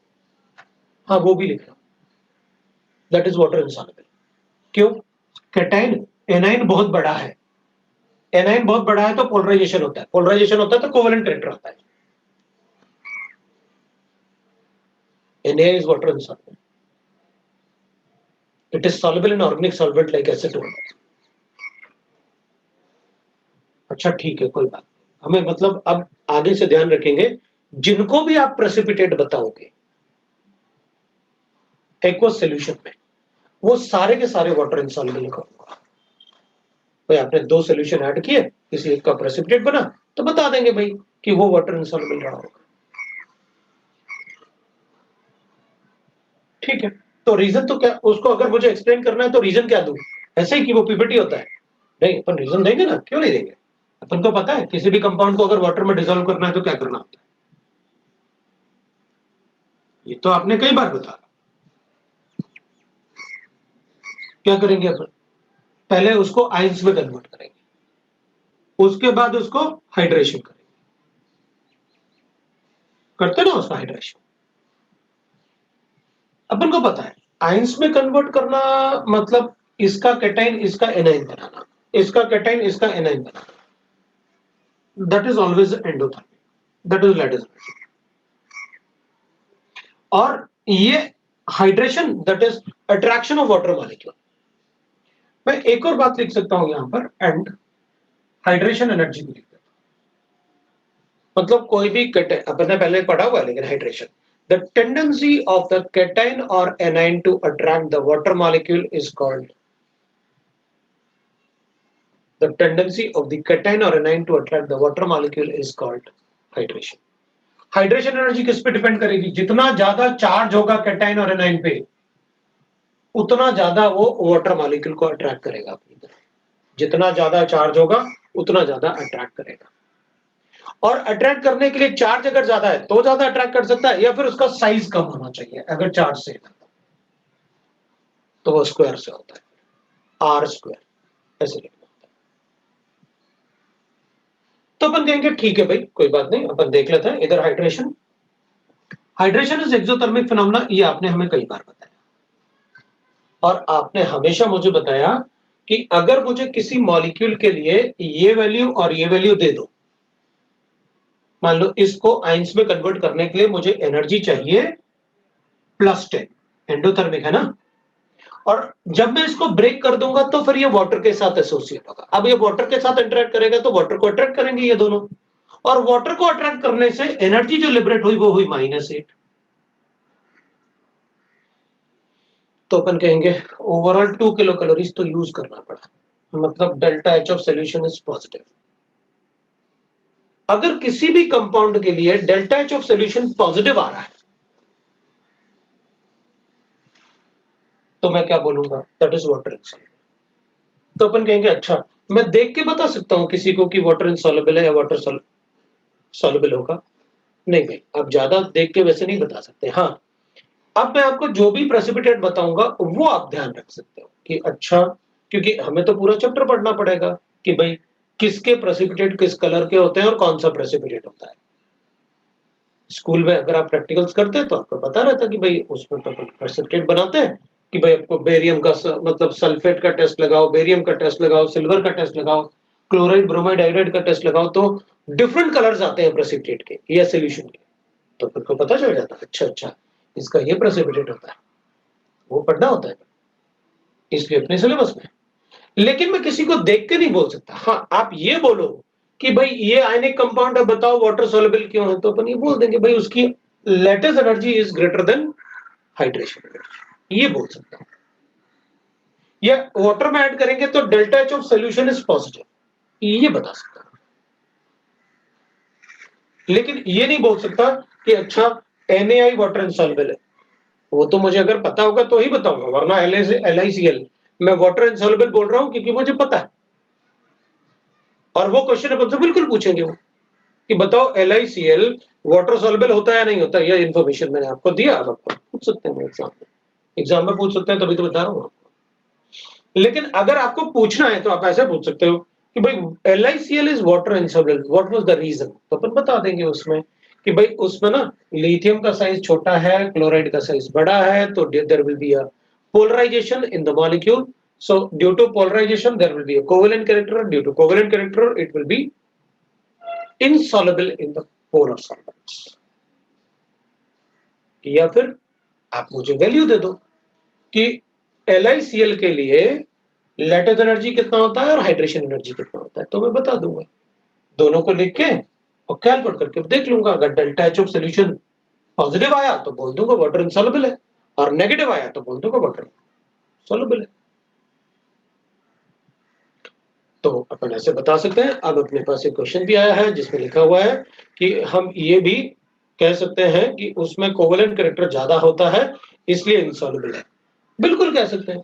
लेकिन मैंने आपको वही बताया ना कि अब मैं किसी आयनिक कंपाउंड को देख के तभी बता पाऊंगा जब आप मुझे बता दो कि ये सारे के सारे प्रेसिपिटेट है, वरना कैसे बताएंगे, राइट ना। तो अभी तो अपन ये कहेंगे कि भाई अपन ये कह सकते हैं कि वाटर सॉल्युबिलिटी का ऑर्डर क्या होगा, हाँ वो चलेगा क्योंकि आप तो रिलेटिव पूछ रहे हो फिर। लेकिन अगर आप ऐसे दोगे बताओ AgCl वाटर सॉल्युबल है कि इनसॉल्युबल है, तो अब मैं कैसे बताऊं जब तक मुझे पता नहीं होगा कि लैटिस एनर्जी और हाइड्रेशन एनर्जी कितनी होती है। आप रिलेटिवली पूछ सकते हो AgCl ज्यादा सॉल्युबल होगा या AgBr ज्यादा सॉल्युबल होगा, हाँ वो कह सकता हूँ कि AgCl ज्यादा सॉल्युबल होगा। वो क्यों? क्योंकि Br का साइज बड़ा है, Br का साइज बड़ा होगा तो इसमें पोलराइजेशन ज्यादा होगा, और पोलराइजेशन ज्यादा मतलब इसके डिस्टॉर्शन ज्यादा है इलेक्ट्रॉन डेंसिटी का। तो मैं ये बोल सकता हूँ। अब अपन दूसरा एग्जाम्पल करते हैं। अपने पास दूसरा एग्जाम्पल है, सपोज अपन ऐसे लेते हैं सी। अब अपन कहेंगे भाई देखो सी में मेरे पास NaCl है, अब मेरे पास आपने MgCl2 लिया और फिर मैंने आपको लिखा दैट इज AlCl3 और SiCl4 लिखा मैंने ऐसे। अब अपन से कहा गया कि भाई इसमें ना आप कोवेलेंट कैरेक्टर लिखो, ये तो आपको ही लिखना होगा, मैंने लिखने वाला। फिर आपको लिखना है लैटिस एनर्जी लिखो,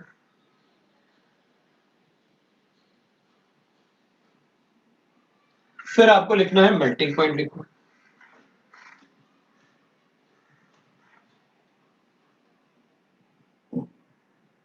फिर आपको लिखना है वाटर सॉल्वेंट।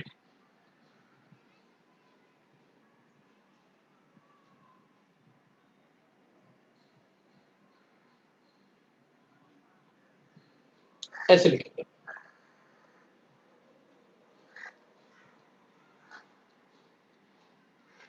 तो अपन कहेंगे ठीक है भाई अपन लिख लेते हैं कोवेलेंट कैरेक्टर, तो अपन को पता है Cl चार्ज के बेसिस पे लिख देंगे। आपने बताया ना कोवेलेंट कैरेक्टर, अगर सबसे पहले तो चार्ज ही देखूंगा, अगर चार्ज ज्यादा है कैटायन या एनायन पे तो अपन कोवेलेंट कैरेक्टर बता सकते हैं। तो ये सबसे ज्यादा कोवेलेंट है, बता देंगे भाई NaCl लेस देन, ऐसे ही ऑर्डर लिखा हुआ है, ऐसे अलग अलग है तो अपन ऐसे लिख लेते हैं MgCl2 less than AlCl3 less than SiCl, ये हो गया। उसके बाद लैटिस एनर्जी, तो लैटिस एनर्जी तो अपन कहेंगे भाई लैटिस एनर्जी तो साइज पर डिपेंड करेगा, तो साइज तो कैसे बताएंगे, इसमें तो अलग अलग है। तो अपन कहेंगे चार्ज है ना, आपने कहा था। अच्छा इन दोनों में अपन एक बात ध्यान रख लेते हैं, देखो दोनों में इनवर्सली प्रोपोर्शनल तो साइज लिखा है, लेकिन दोनों में अगर चार्ज डिफरेंस है तो मैं साइज को चेक नहीं करूंगा। मतलब in both lattice energy and hydration charge is more dominating factor, more dominating factor, dominating factor. मतलब मैं चार्ज को ज्यादा इंपॉर्टेंट होगा, अगर चार्ज ज्यादा है तो फिर बाकी चेक नहीं करने वाला है। चार्ज अगर डिफरेंट है तो लेटेस्ट एनर्जी किस में चार्ज है सबसे ज्यादा, इसमें।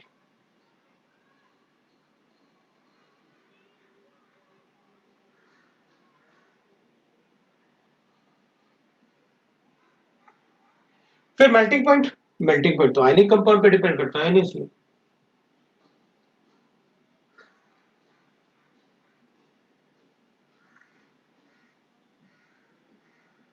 फिर उसके बाद सॉल्युबिलिटी इन वाटर, वो तो आयनिक कंपाउंड पे आयनिक कैरेक्टर पे डिपेंड करता है। ये लो सॉल्वेंट हो गया, ठीक है, यू कैन राइट दैट। अब अगर मान लो मुझे ऐसे लिखना है,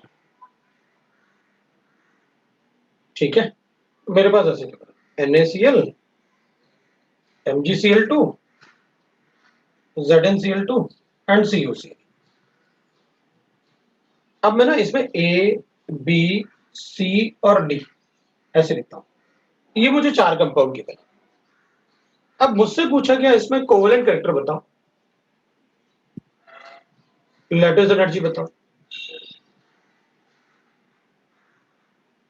फिर मुझसे पूछा गया मेल्टिंग पॉइंट बताओ और सॉल्वेंट इन वाटर बताओ।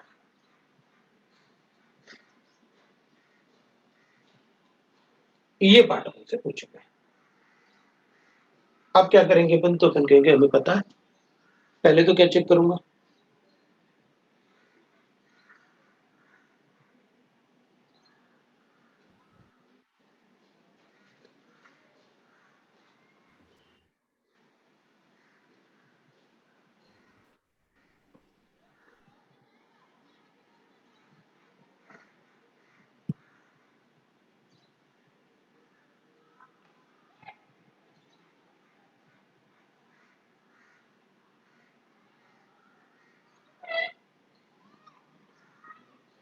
लैटिस एनर्जी की बात कर रहा है कोई अपन से कि SnCl4 तो लिखा है SnCl4 ज्यादा कोवेलेंट है, फिर भी वो ज्यादा एनर्जी लिबरेट करेगा।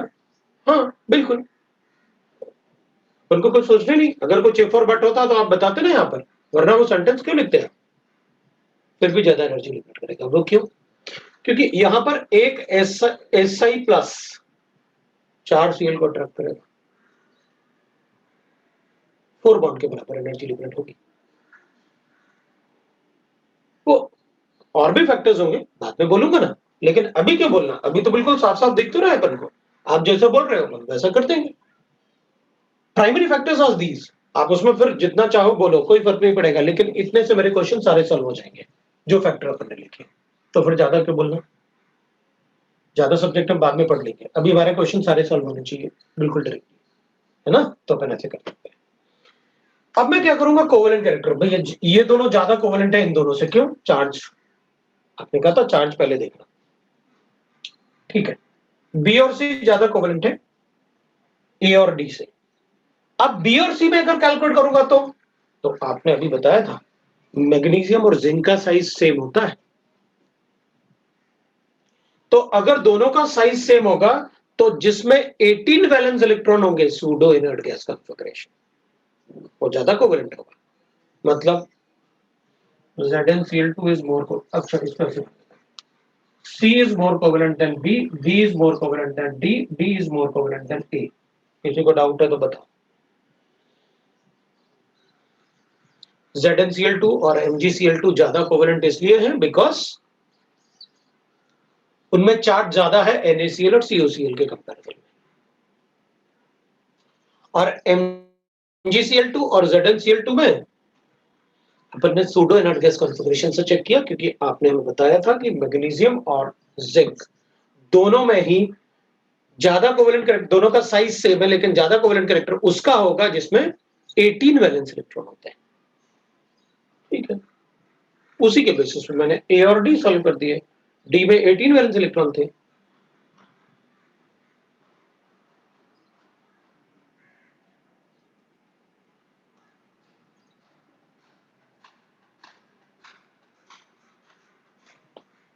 ठीक है, तो हो गया। दूसरा लैटिस एनर्जी चेक करते हैं। अब लैटिस एनर्जी कैसे चेक करेंगे, तो अपन कहेंगे वो तो आपने बताया साइज छोटा होना चाहिए, तो ठीक है भाई, ZnCl2 कॉपर मैग्नीशियम और ये, तो पहले तो आपने लैटिस एनर्जी में भी ये बताया,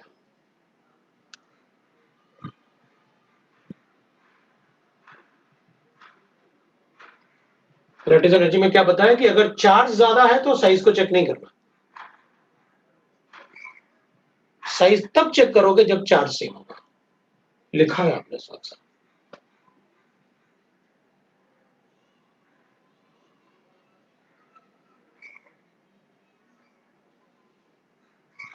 तो अपन कहेंगे अच्छा ठीक है भाई,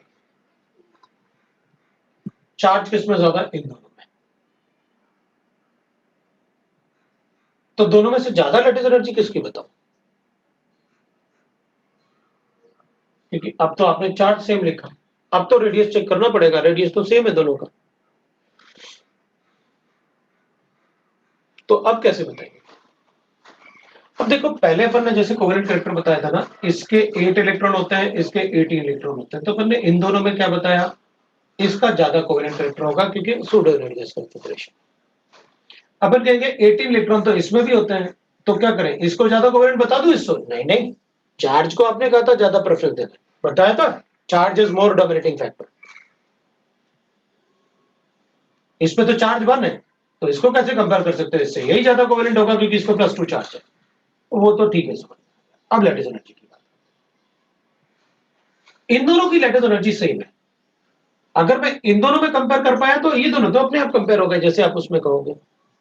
अब लैटिस एनर्जी क्या होती है, इस पर अपन ऐसे कहेंगे, मेरे पास 2Zn+2 है और मैग्नीशियम +2, क्या तुम ये बता सकते हो कि Cl को ज्यादा अट्रैक्ट कौन करके रखेगा, जिंक या फिर मैग्नीशियम,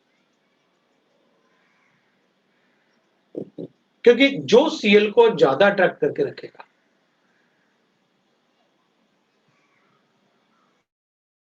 उसकी लैटिस एनर्जी ज्यादा, तो लैटिस एनर्जी ज्यादा किसकी होगी, जिंक की या मैग्नीशियम की, तो अपन कहेंगे जिंक की, क्यों, क्योंकि उसमें इफेक्टिव न्यूक्लियर चार्ज ज्यादा है।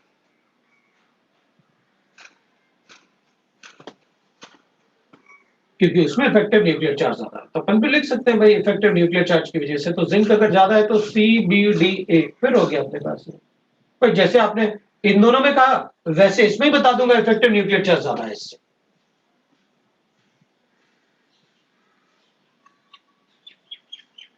लैटिस एनर्जी का आयनिक कंपाउंड से कोई रिलेशन नहीं होता।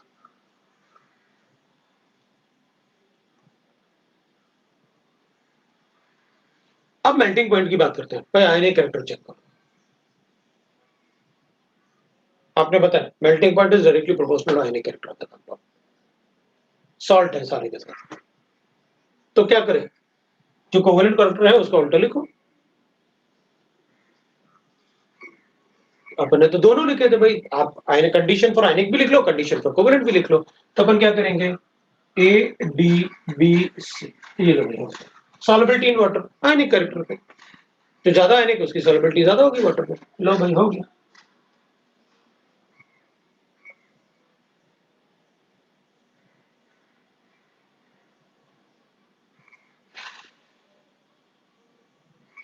अच्छा ABCD लिखना था सबको, ठीक है कोई बात नहीं, हो गया, ABCD में लिखते हैं उसको, ये क्वेश्चन हो गया। तो अब आप क्या कर सकते हो, आपके पास जो भी क्वेश्चंस होंगे आयनिक कैरेक्टर और कोवेलेंट कैरेक्टर के, आप ये कंसेप्ट यूज करके अपने सारे क्वेश्चन सॉल्व कर सकते हैं, अगर कोई डाउट आएगा तो आप मुझे बता दें, ठीक है। अब अपन को ये पता चल गया कि भाई पोलैरिटी क्या होती है और पोलराइजेशन क्या होता है। Polarity is a property of molecule, मतलब एक से ज्यादा एटम होंगे, और polarization is a property of anion, अपन एनाइन बोल सकते हैं उसमें डायरेक्टली, है ना, एक सिंगल एनाइन की प्रॉपर्टी होगी, क्योंकि वो एनाइन की एबिलिटी टू गेट पोलराइज, उसके इलेक्ट्रॉन दूसरी तरफ शिफ्ट कर लेंगे।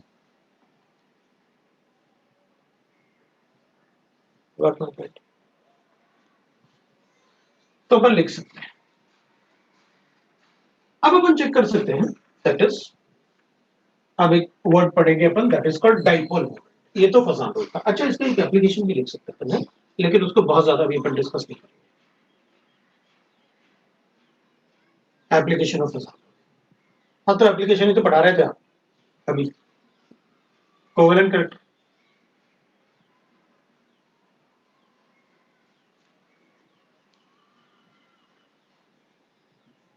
या आयनिक करेक्ट,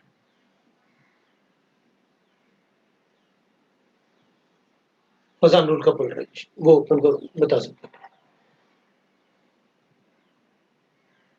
पता नहीं, अपने पास एक क्वेश्चन और आया है, मैं पढ़ूं, then in example 1, how BeCl2 greater than MgCl2 in terms of lattice energy? Size देखो, बताओ किसकी साइज ज्यादा, MgCl2 या BeCl2? किसकी? इसकी साइज छोटा साइज है तो lattice energy उसकी ज्यादा होगी क्योंकि चार्ज से, तो उसमें lattice energy बता देंगे। चलो दूसरा ना, कलर इन द कलर। पता कैसे? अगर मेरे पास एक कैटाइन है और दूसरा एनाइन है, कैटाइन इसके एनाइन, जो इसके एनाइन होंगे ना, बी एक एनाइन है, इसके इलेक्ट्रॉन को अपनी तरफ जितना ज्यादा शिफ्ट करेगा ना, इसका इलेक्ट्रॉन डेंसिटी उतना ज्यादा डिस्टर्ब होगा।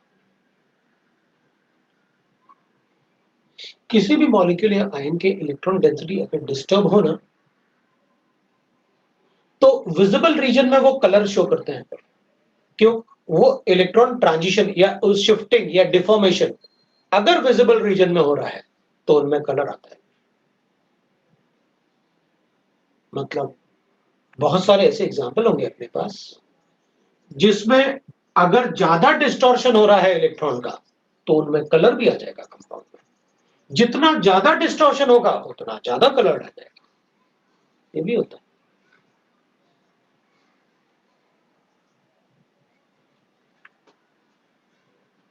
AgCl, AgBr, AgI covalent character पता है अपन, कैटाइन तो सेम है, जिसका एनाइन सबसे बड़ा होगा उसमें कोवेलेंट कैरेक्टर ज्यादा होगा। White PPT, pale yellow PPT, bright yellow PPT.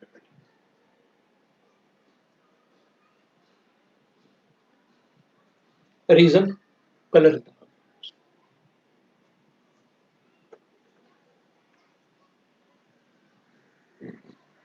PbCl2, PbBr, PbI2 दोनों व्हाइट पीपीटी, बट उसमें पोलराइजेशन ज्यादा है yellow PPT.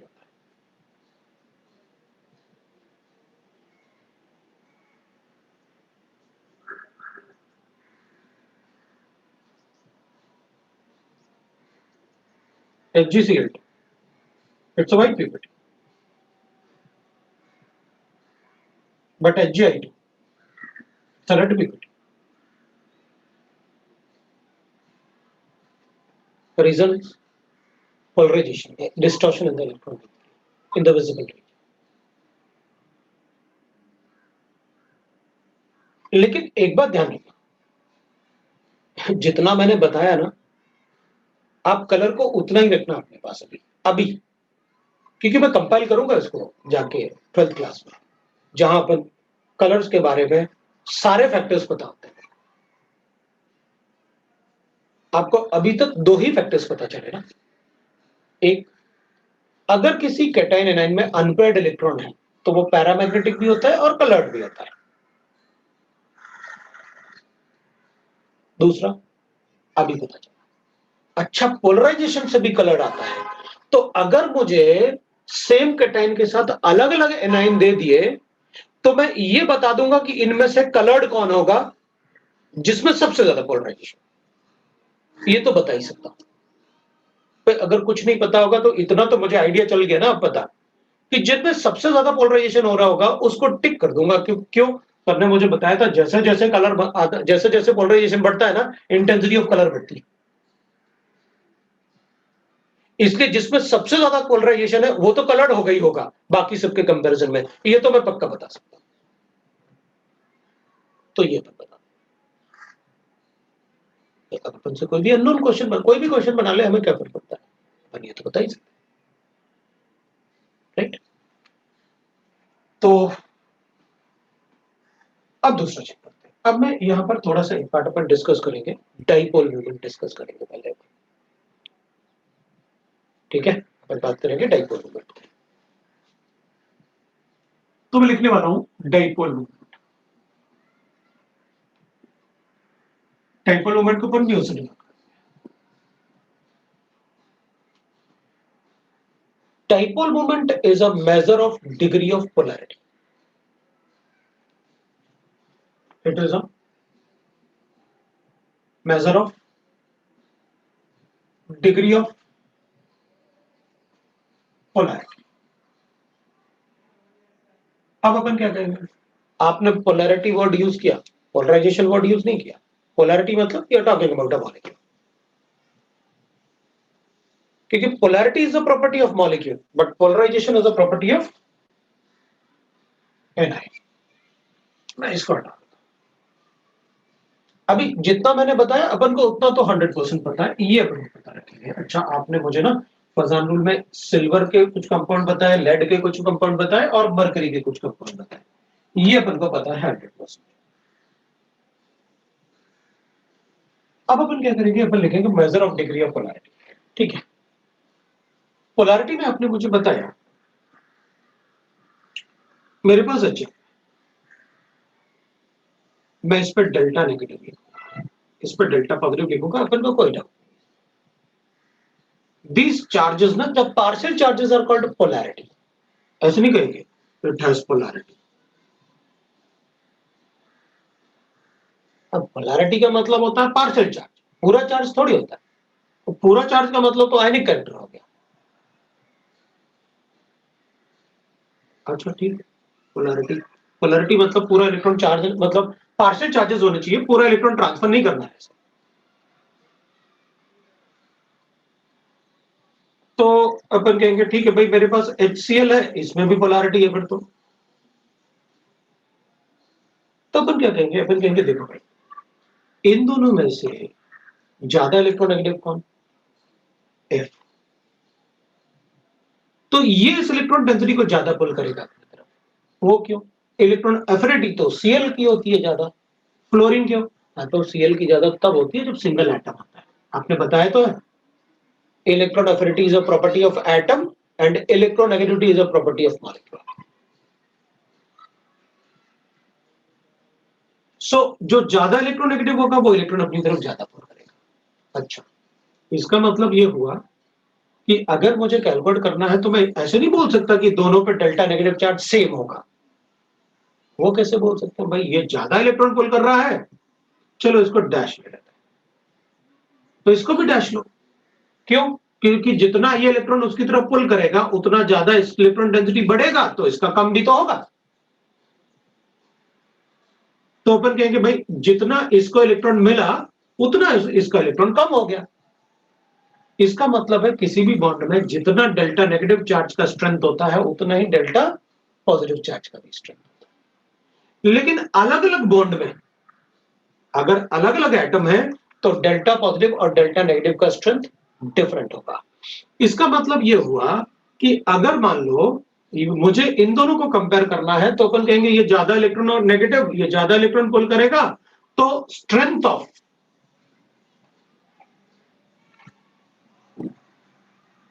Delta negative dash is greater then delta negative. बिल्कुल, क्योंकि ये ज्यादा इलेक्ट्रॉन नेगेटिव है, ये ज्यादा इलेक्ट्रॉन पुल करेगा अपनी तरफ, इसके कंपैरिजन में इस पर डेल्टा नेगेटिव चार्ज का स्ट्रेंथ कम होगा क्योंकि ये कम इलेक्ट्रॉन नेगेटिव है, कम लेगा इलेक्ट्रॉन। लेकिन strength of delta negative dash is equal to delta positive dash, इन दोनों का सेम स्ट्रेंथ होगा, वो तो होना ही चाहिए। जितना ये इलेक्ट्रॉन देगा उतना लेगा वो इलेक्ट्रॉन। अपन कहेंगे ठीक है भाई, मान लिया। अच्छा, आप मुझे ये बता रहे हो कि मेरे पास दो एटम है ए एंड बी, इसका इलेक्ट्रॉन है, ये इसका इलेक्ट्रॉन है। अगर ये इलेक्ट्रॉन को जितना ज्यादा इसकी तरफ शिफ्ट करेगा उतना ज्यादा इस पर डेल्टा पॉजिटिव चार्ज आएगा और इस पर डेल्टा नेगेटिव चार्ज आएगा। बिल्कुल आएगा। अगर मैं कहूंगा कि अच्छा ठीक है, ये इस इन दोनों के बीच में बॉन्ड है, मैं इसको इलेक्ट्रॉन दे दूं तो दे दो। आपने एक चार्ज उसको दे दिया, मतलब मेरे पास ये जो स्ट्रेंथ होगा वो कितना आ जाएगा? एक इलेक्ट्रॉन के बराबर चार्ज आपने उसको दे दिया, उतना चार्ज हो जाएगा। मतलब डेल्टा नेगेटिव का जो वैल्यू होगा वो कितना हो जाएगा 1.602 इंटू 10⁻19 कूलम्स हो जाएगा। इतना चार्ज दे दिया आपने उसको। मतलब मैक्सिमम इलेक्ट्रॉन डेंसिटी का जो शिफ्टिंग है वो कितना हो सकता है, इलेक्ट्रॉन का ट्रांसफर। इसका मतलब है इनका जो स्ट्रेंथ है वो हमेशा इससे छोटा ही होगा। हाँ बिल्कुल, क्यों? क्योंकि आप कभी इस इलेक्ट्रॉन को ट्रांसफर थोड़ी कर दोगे उसमें। अगर इसका एक इलेक्ट्रॉन उसको दे दोगे तो आपने कितना चार्ज दे दिया इसने उसको, इस पे एक फुल फ्लेज पॉजिटिव, इस पे एक फुल फ्लेज नेगेटिव आ गया। Okay, so what I got कि भाई इसका मतलब है इसका मैक्सिमम चार्ज और इसका मैक्सिमम चार्ज का स्ट्रेंथ कितना हो सकता है, एक इलेक्ट्रॉन के बराबर वाला चार्ज। अगर मैं तुमसे कहूं कि भाई मैंने इसको इलेक्ट्रॉन ना पूरा ट्रांसफर नहीं किया, आधा ही ट्रांसफर किया, तो ठीक है, आपने इसको इलेक्ट्रॉन इसको दिया ना, तो डिवाइड बाय 2 करके बता दूंगा इसका वैल्यू कितना है। ओके ओके, इसका मतलब मुझे ये पता चल गया कि जितना ये इलेक्ट्रॉन इसकी तरफ शिफ्ट होगा उतना ज्यादा ये वैल्यूज बनेंगे, तो इसमें उतना ही ज्यादा पोलैरिटी आएगा। Higher the polarity, more is the shifting of electron density. More is the shifting of electron density, more will be the ionic electron. So it means that more the polarity, more is the ionic electron in the bond. तो उसको calculate कैसे करें? हाँ, तो अपन calculate करते हैं ना, कितना मूवमेंट हुआ इलेक्ट्रॉन का, तो वो चेक करेंगे। सो अपन लिखेंगे, देखो भाई, it is a measure of degree of polarity, और इलेक्ट्रॉन डेंसिटी हमेशा पॉजिटिव से नेगेटिव की तरफ ही शिफ्ट होगा, मतलब it is a vector quantity. ठीक है, कोई बात नहीं। इसका मतलब है कि जो अगर दो एटम के बीच में मुझे कैलकुलेट करना है डाइपोल मोमेंट, तो मुझे चेक करना होगा कि पॉजिटिव से नेगेटिव की तरफ इलेक्ट्रॉन डेंसिटी शिफ्ट होगी। मैं लिखूंगा whenever there is a bond between the, whenever there is a bond between atom of different electronegativity, different electronegativity, then there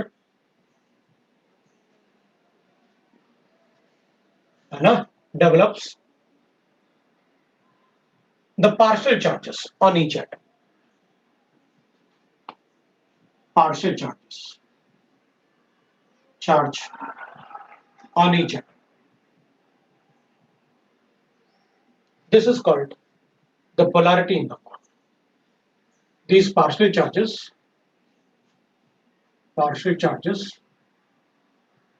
delta positive and delta negative is right called polarity of bond. ठीक है ना, ये polarity of bond पे responsible होता है।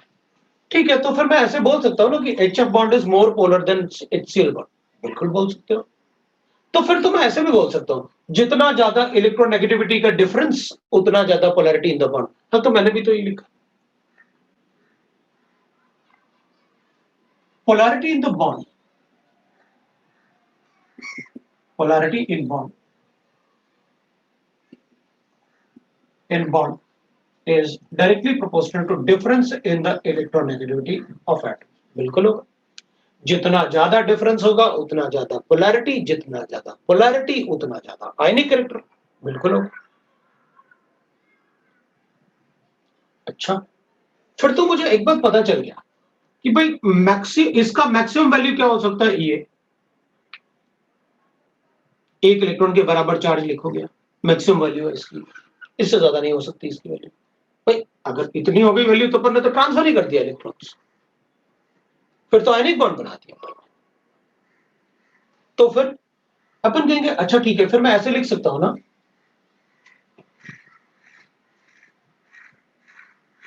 Fraction of electron transfer या charge transfer मैं ऐसे लिख सकता हूं ना, delta upon E, that is the fraction of charge transfer. हाँ, लिख सकते हो, उसमें क्या भाई, मैक्सिमम वैल्यू हो सकती है ई, और डेल्टा आपने चार्ज लिखा, जितना डेल्टा नेगेटिव होता है उतना ही डेल्टा पॉजिटिव होता है, बिल्कुल लिख सकते। तो मैं ऐसे बोल सकता हूं कि जैसे आप बोल रहे थे कि इलेक्ट्रॉन यहां से इसको दे दिया, वो चला गया, ये चला गया, तो 100% आयनिक कैरेक्टर हो गया ना एक इलेक्ट्रॉन देने के बाद। हाँ, लेकिन ज्यादा थोड़ी है, आयनिक बॉन्ड तो रहेगा वहां। थोड़ा सा आयनिक बॉन्ड अगर अपन ट्रांसफर करेंगे तो आयनिक बॉन्ड हुआ ना, तो अपन बोल देंगे भाई 100% पोलैरिटी। लेकिन अगर मैंने इसको, लेकिन डेल्टा, ये डेल्टा का वैल्यू तो ई से छोटा ही होता है ना जब पोलैरिटी पढ़ते हैं बॉन्ड में, तो हाँ, तो अपन कहेंगे अगर मैंने 50% इसको शिफ्ट किया तो इसका मतलब है कि डेल्टा का वैल्यू ई के कंपैरिजन में हाफ आएगा ना, बिल्कुल। तो मैं ऐसे बोल सकता हूं क्या कि अगर पूरा ट्रांसफर करोगे तो 100% आयनिक बॉन्ड बोल दूंगा, तो 50% ट्रांसफर किया तो 50% बोल सकता हूं ना आयनिक बॉन्ड, बिल्कुल बोल सकता हूं। तो अगर मैंने थोड़ा सा इससे भी कम किया तो मैं 25% बोल सकता हूं अगर मुझे गिवन है तो, क्योंकि इसमें तो फिर 25% आना चाहिए, इसका वैल्यू 1/4 आना चाहिए, बिल्कुल आएगा। तो फिर मैं इसको ऐसे लिख देता हूं ना, percentage of ionic character in the bond that will be equal to delta by E into 100 कर देता हूं, कोई फ्रैक्शन हो गया, ये फ्रैक्शन ऑफ चार्ज है, मल्टीप्लाई बाय 100 और कर दो तो परसेंटेज ऑफ आयनिक कैरेक्टर आ गया, बिल्कुल आ गया, लिख सकते हो। ठीक है, पोलैरिटी समझ में आ गया कि बॉन्ड में अगर डिफरेंस है तो पोलैरिटी होगी। तो ऐसे मॉलिक्यूल जिनमें हमेशा बॉन्ड में डिफरेंस, एक बॉन्ड में डिफरेंस होगा, एटम में डिफरेंस होगा इलेक्ट्रोनेगेटिविटी का, वो सारे के सारे पोलर बॉन्ड होंगे ना, हाँ वो पोलर बॉन्ड। ठीक है, तो फिर मैं ऐसे कर लेता हूं।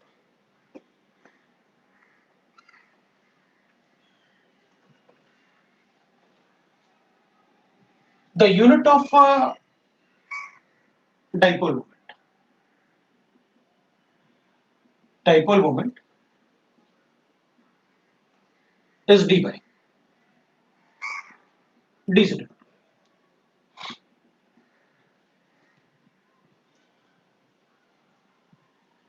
1 Debye is equal to 3.33 into 10⁻⁻30 coulomb meters होता है,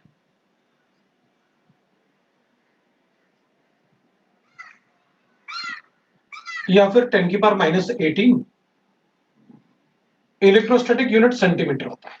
वैसे ये एमकेएस यूनिट है और ये सीजीएस।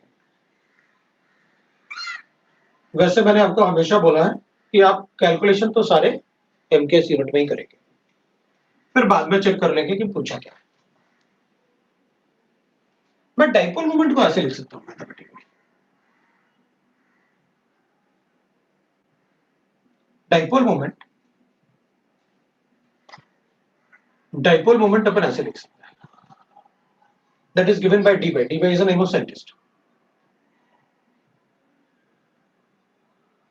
राइट ना, is dipole moment for diatomic molecule. अच्छा, मतलब मुझे सिर्फ डायटोमिक के लिए बोल रहे हैं मॉलिक्यूल, म्यू उससे डिनोट करेंगे अपन, that will be equal to delta, that is a partial charge, into the bond length, the bond length in a diatomic molecule. लिखा ही हुआ है आपको, जो आप मुझे अभी बता रहे हैं वो डायटोमिक मतलब 2 ही एटम होना चाहिए।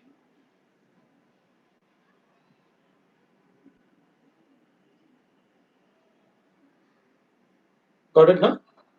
अब ये नहीं कहना कि मतलब अच्छा आपने तो कहा था 100% आयनिक कैरेक्टर नहीं होता, अब आप कह रहे हैं कि ई का चार्ज होगा, हाँ तो थ्योरेटिकली बोल रहे हैं कि भाई अगर दे दूं इलेक्ट्रॉन तो और उससे बोलूं चले जाओ तो।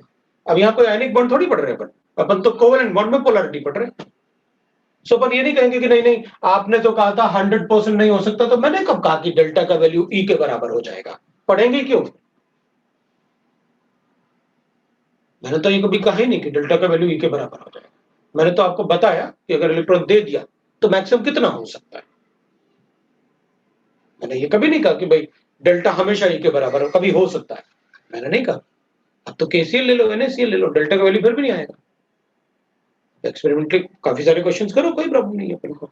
सो आप बिल्कुल उसमें अपन दिमाग नहीं लगाएंगे, अच्छा अच्छा आपने तो कहा था 100% नहीं होता और अभी आप लिख रहे हो कि ई का वैल्यू मैक्सिमम इतना होगा, हाँ तो अपन ये बोल रहे हैं कि भाई अगर इलेक्ट्रॉन शिफ्टिंग को आप ये बोल रहे हैं, डेल्टा बोल रहे हैं, तो दे दे तो अच्छा मैक्सिमम वैल्यू उतनी हो सकती है बस, तो उससे परसेंटेज कैलकुलेट कर लेते। तो अपन ने सर कहा, हाँ, बोलो। सर 1 D कितना कूलम मीटर दे रखा है? 3.33 इंटू 10 की पावर -30। नहीं दिख रहा था क्या? कुछ गड़बड़ लग रहा है? कूलम मीटर्स लिखा तो है यार अपन ने। चलो ठीक है, कोई बात नहीं। अब अपन क्या करेंगे, अपन को म्यू, इसका यूनिट तो डी बाई होगा, लेकिन अपन क्या करेंगे ना, एमकेएस यूनिट की बात करेंगे अपन को। तो कैलकुलेशन थोड़े तो अब आएंगे इसमें। इसको कूलम मीटर्स में ले लेते हैं, तो चार्ज को अपन कूलम में लेते हैं और इसको मीटर में ले लेते हैं,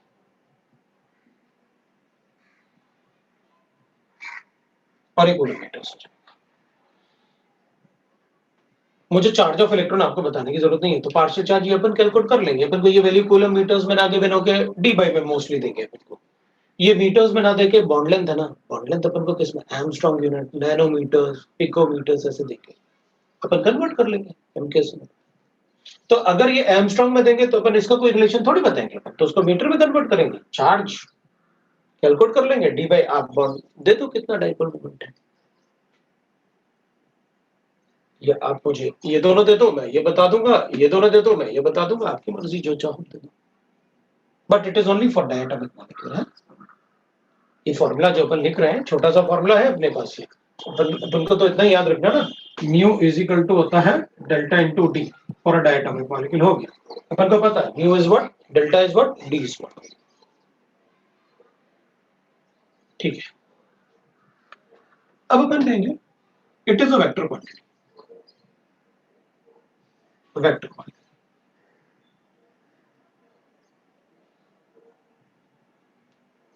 है ना, because the moment of electron is always from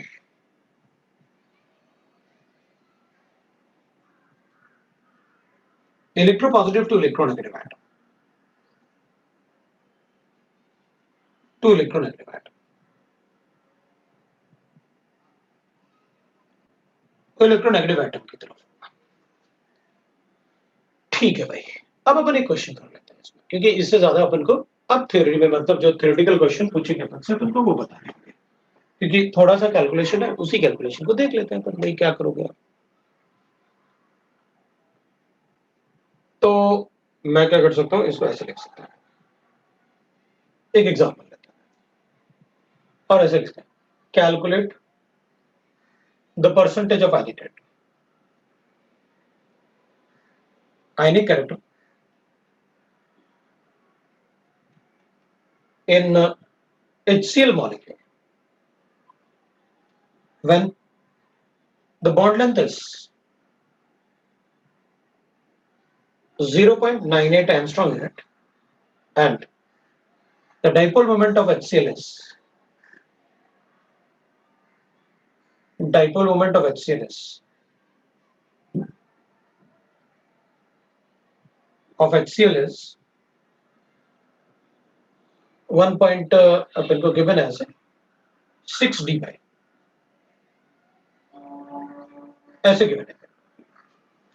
ठीक है, तो अपन कहेंगे भाई आपने measure of degree of polarity, मतलब अब polarity HCl polar bond molecule तो होता है, ये तो अपन को पता है क्योंकि इलेक्ट्रोनेगेटिविटी में डिफरेंस है, तो चलो कैलकुलेट कर लेते हैं, कोई प्रॉब्लम नहीं। इधर वाले पार्ट को थोड़ा सा हटा लेते हैं बस, तो देख लेते हैं अपन। अपन कहेंगे देखो मुझे क्या क्या गिवन है वो देख लेते हैं। अब it is a diatomic molecule, तो डायटोमिक मॉलिक्यूल है तो आंसर लिख लेता हूँ भाई।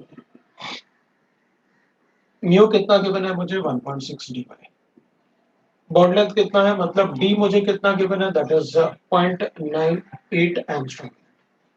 ठीक है, तो अपन कहेंगे मुझे कैलकुलेट क्या करना है, डेल्टा कैलकुलेट करना है। अगर डेल्टा आएगा तो इसमें सब्स्टिट्यूट करके ये अपन को पता है परसेंटेज ऑफ आयनिक कैरेक्टर बता दो। डेल्टा कैसे कैलकुलेट करना है, तो मैं लिखूंगा mu will be equal to delta into D. Mu कितना गिवन है 1.6, डेल्टा कितना कैलकुलेट करना है, ये कितना है 0.98, चलो कैलकुलेट कर लेते हैं। तो अपन कहेंगे तुम कैलकुलेट क्या करना चाहते हो पहले ये बताओ, क्योंकि इधर ये चार्ज तो होगा कूलम में, चार्ज ऑफ इलेक्ट्रॉन 1.602 10 के पावर -19, इसलिए मुझे डेल्टा भी चाहिए कूलम में, क्योंकि ये फ्रैक्शन है और फ्रैक्शन का कोई यूनिट नहीं होगा, मतलब मुझे ये कूलम में चाहिए। अच्छा, अब यहाँ यूनिट तो पता नहीं क्या ले रहे थे अपन, डी बाय एंगस्ट्रॉम यूनिट क्या, अपन को कूलम में चाहिए, तो अपन क्या करते हैं, इसको पहले कन्वर्ट, ये डी बाय था या एंगस्ट्रॉम यूनिट, इसको सब कन्वर्ट करो, इसको कूलम मीटर्स में कन्वर्ट करते हैं, मतलब 1.66 इंटू 10 1.6 इंटू 3.33 इंटू 10 की पावर -30 ले लेता है, तो ये कूलम मीटर्स हो गया ना, कूलम मीटर्स। डेल्टा कूलम्स में आएगा अपने पास, क्योंकि मैं इसको कन्वर्ट करने वाला हूं 0.98 into 10 to the power of -10 meters में। मीटर्स में कैंसिल कर लेता हूं, मेरे पास चार्ज आ जाएगा कूलम्स में, मैं इसको हटाता हूं,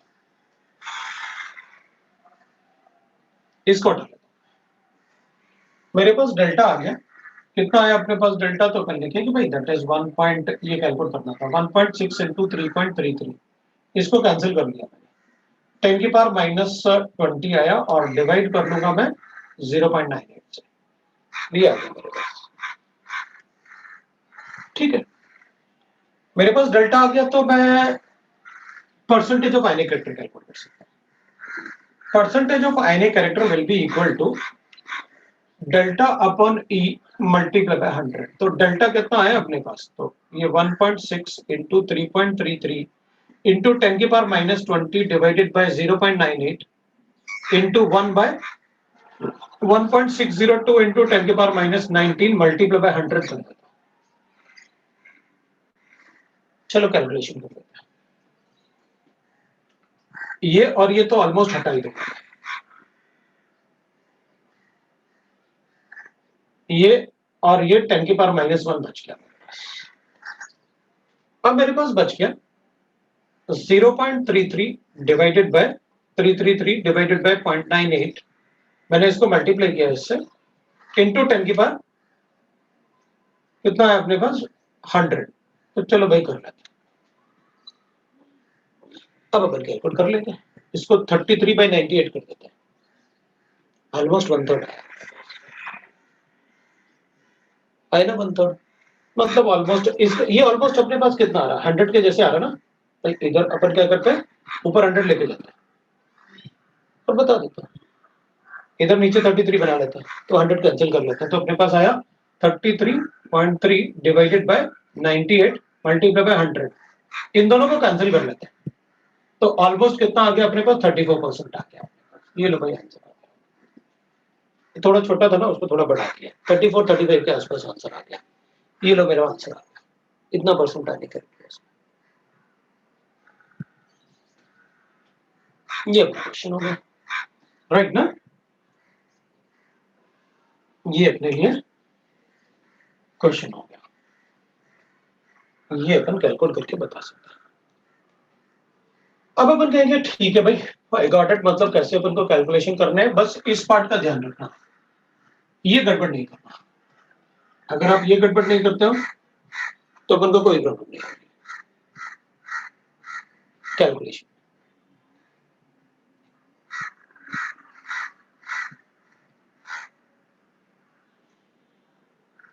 गॉट इट ना।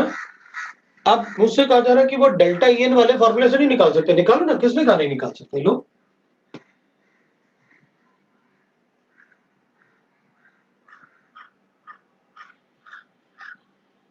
मैंने कब कहा नहीं निकाल सकते, percentage of ionic character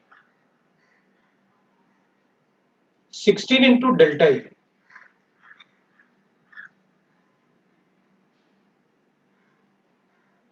three 3.5 into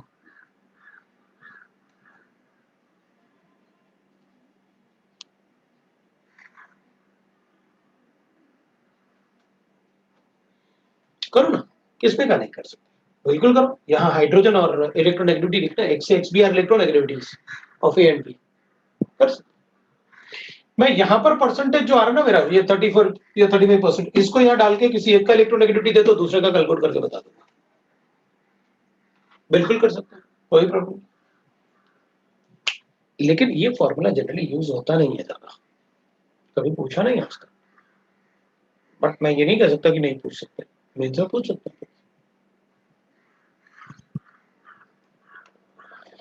तो वी गॉट इट, अपन को कैसे बताना है परसेंटेज ऑफ आयनिक, अभी अपन यही रुकेंगे आज, और इससे आगे अपन नेक्स्ट टाइम कंटिन्यू करेंगे।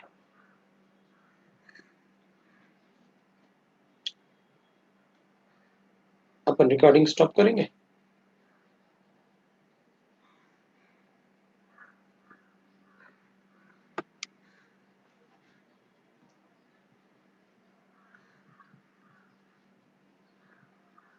हाँ, ये 3.5 है।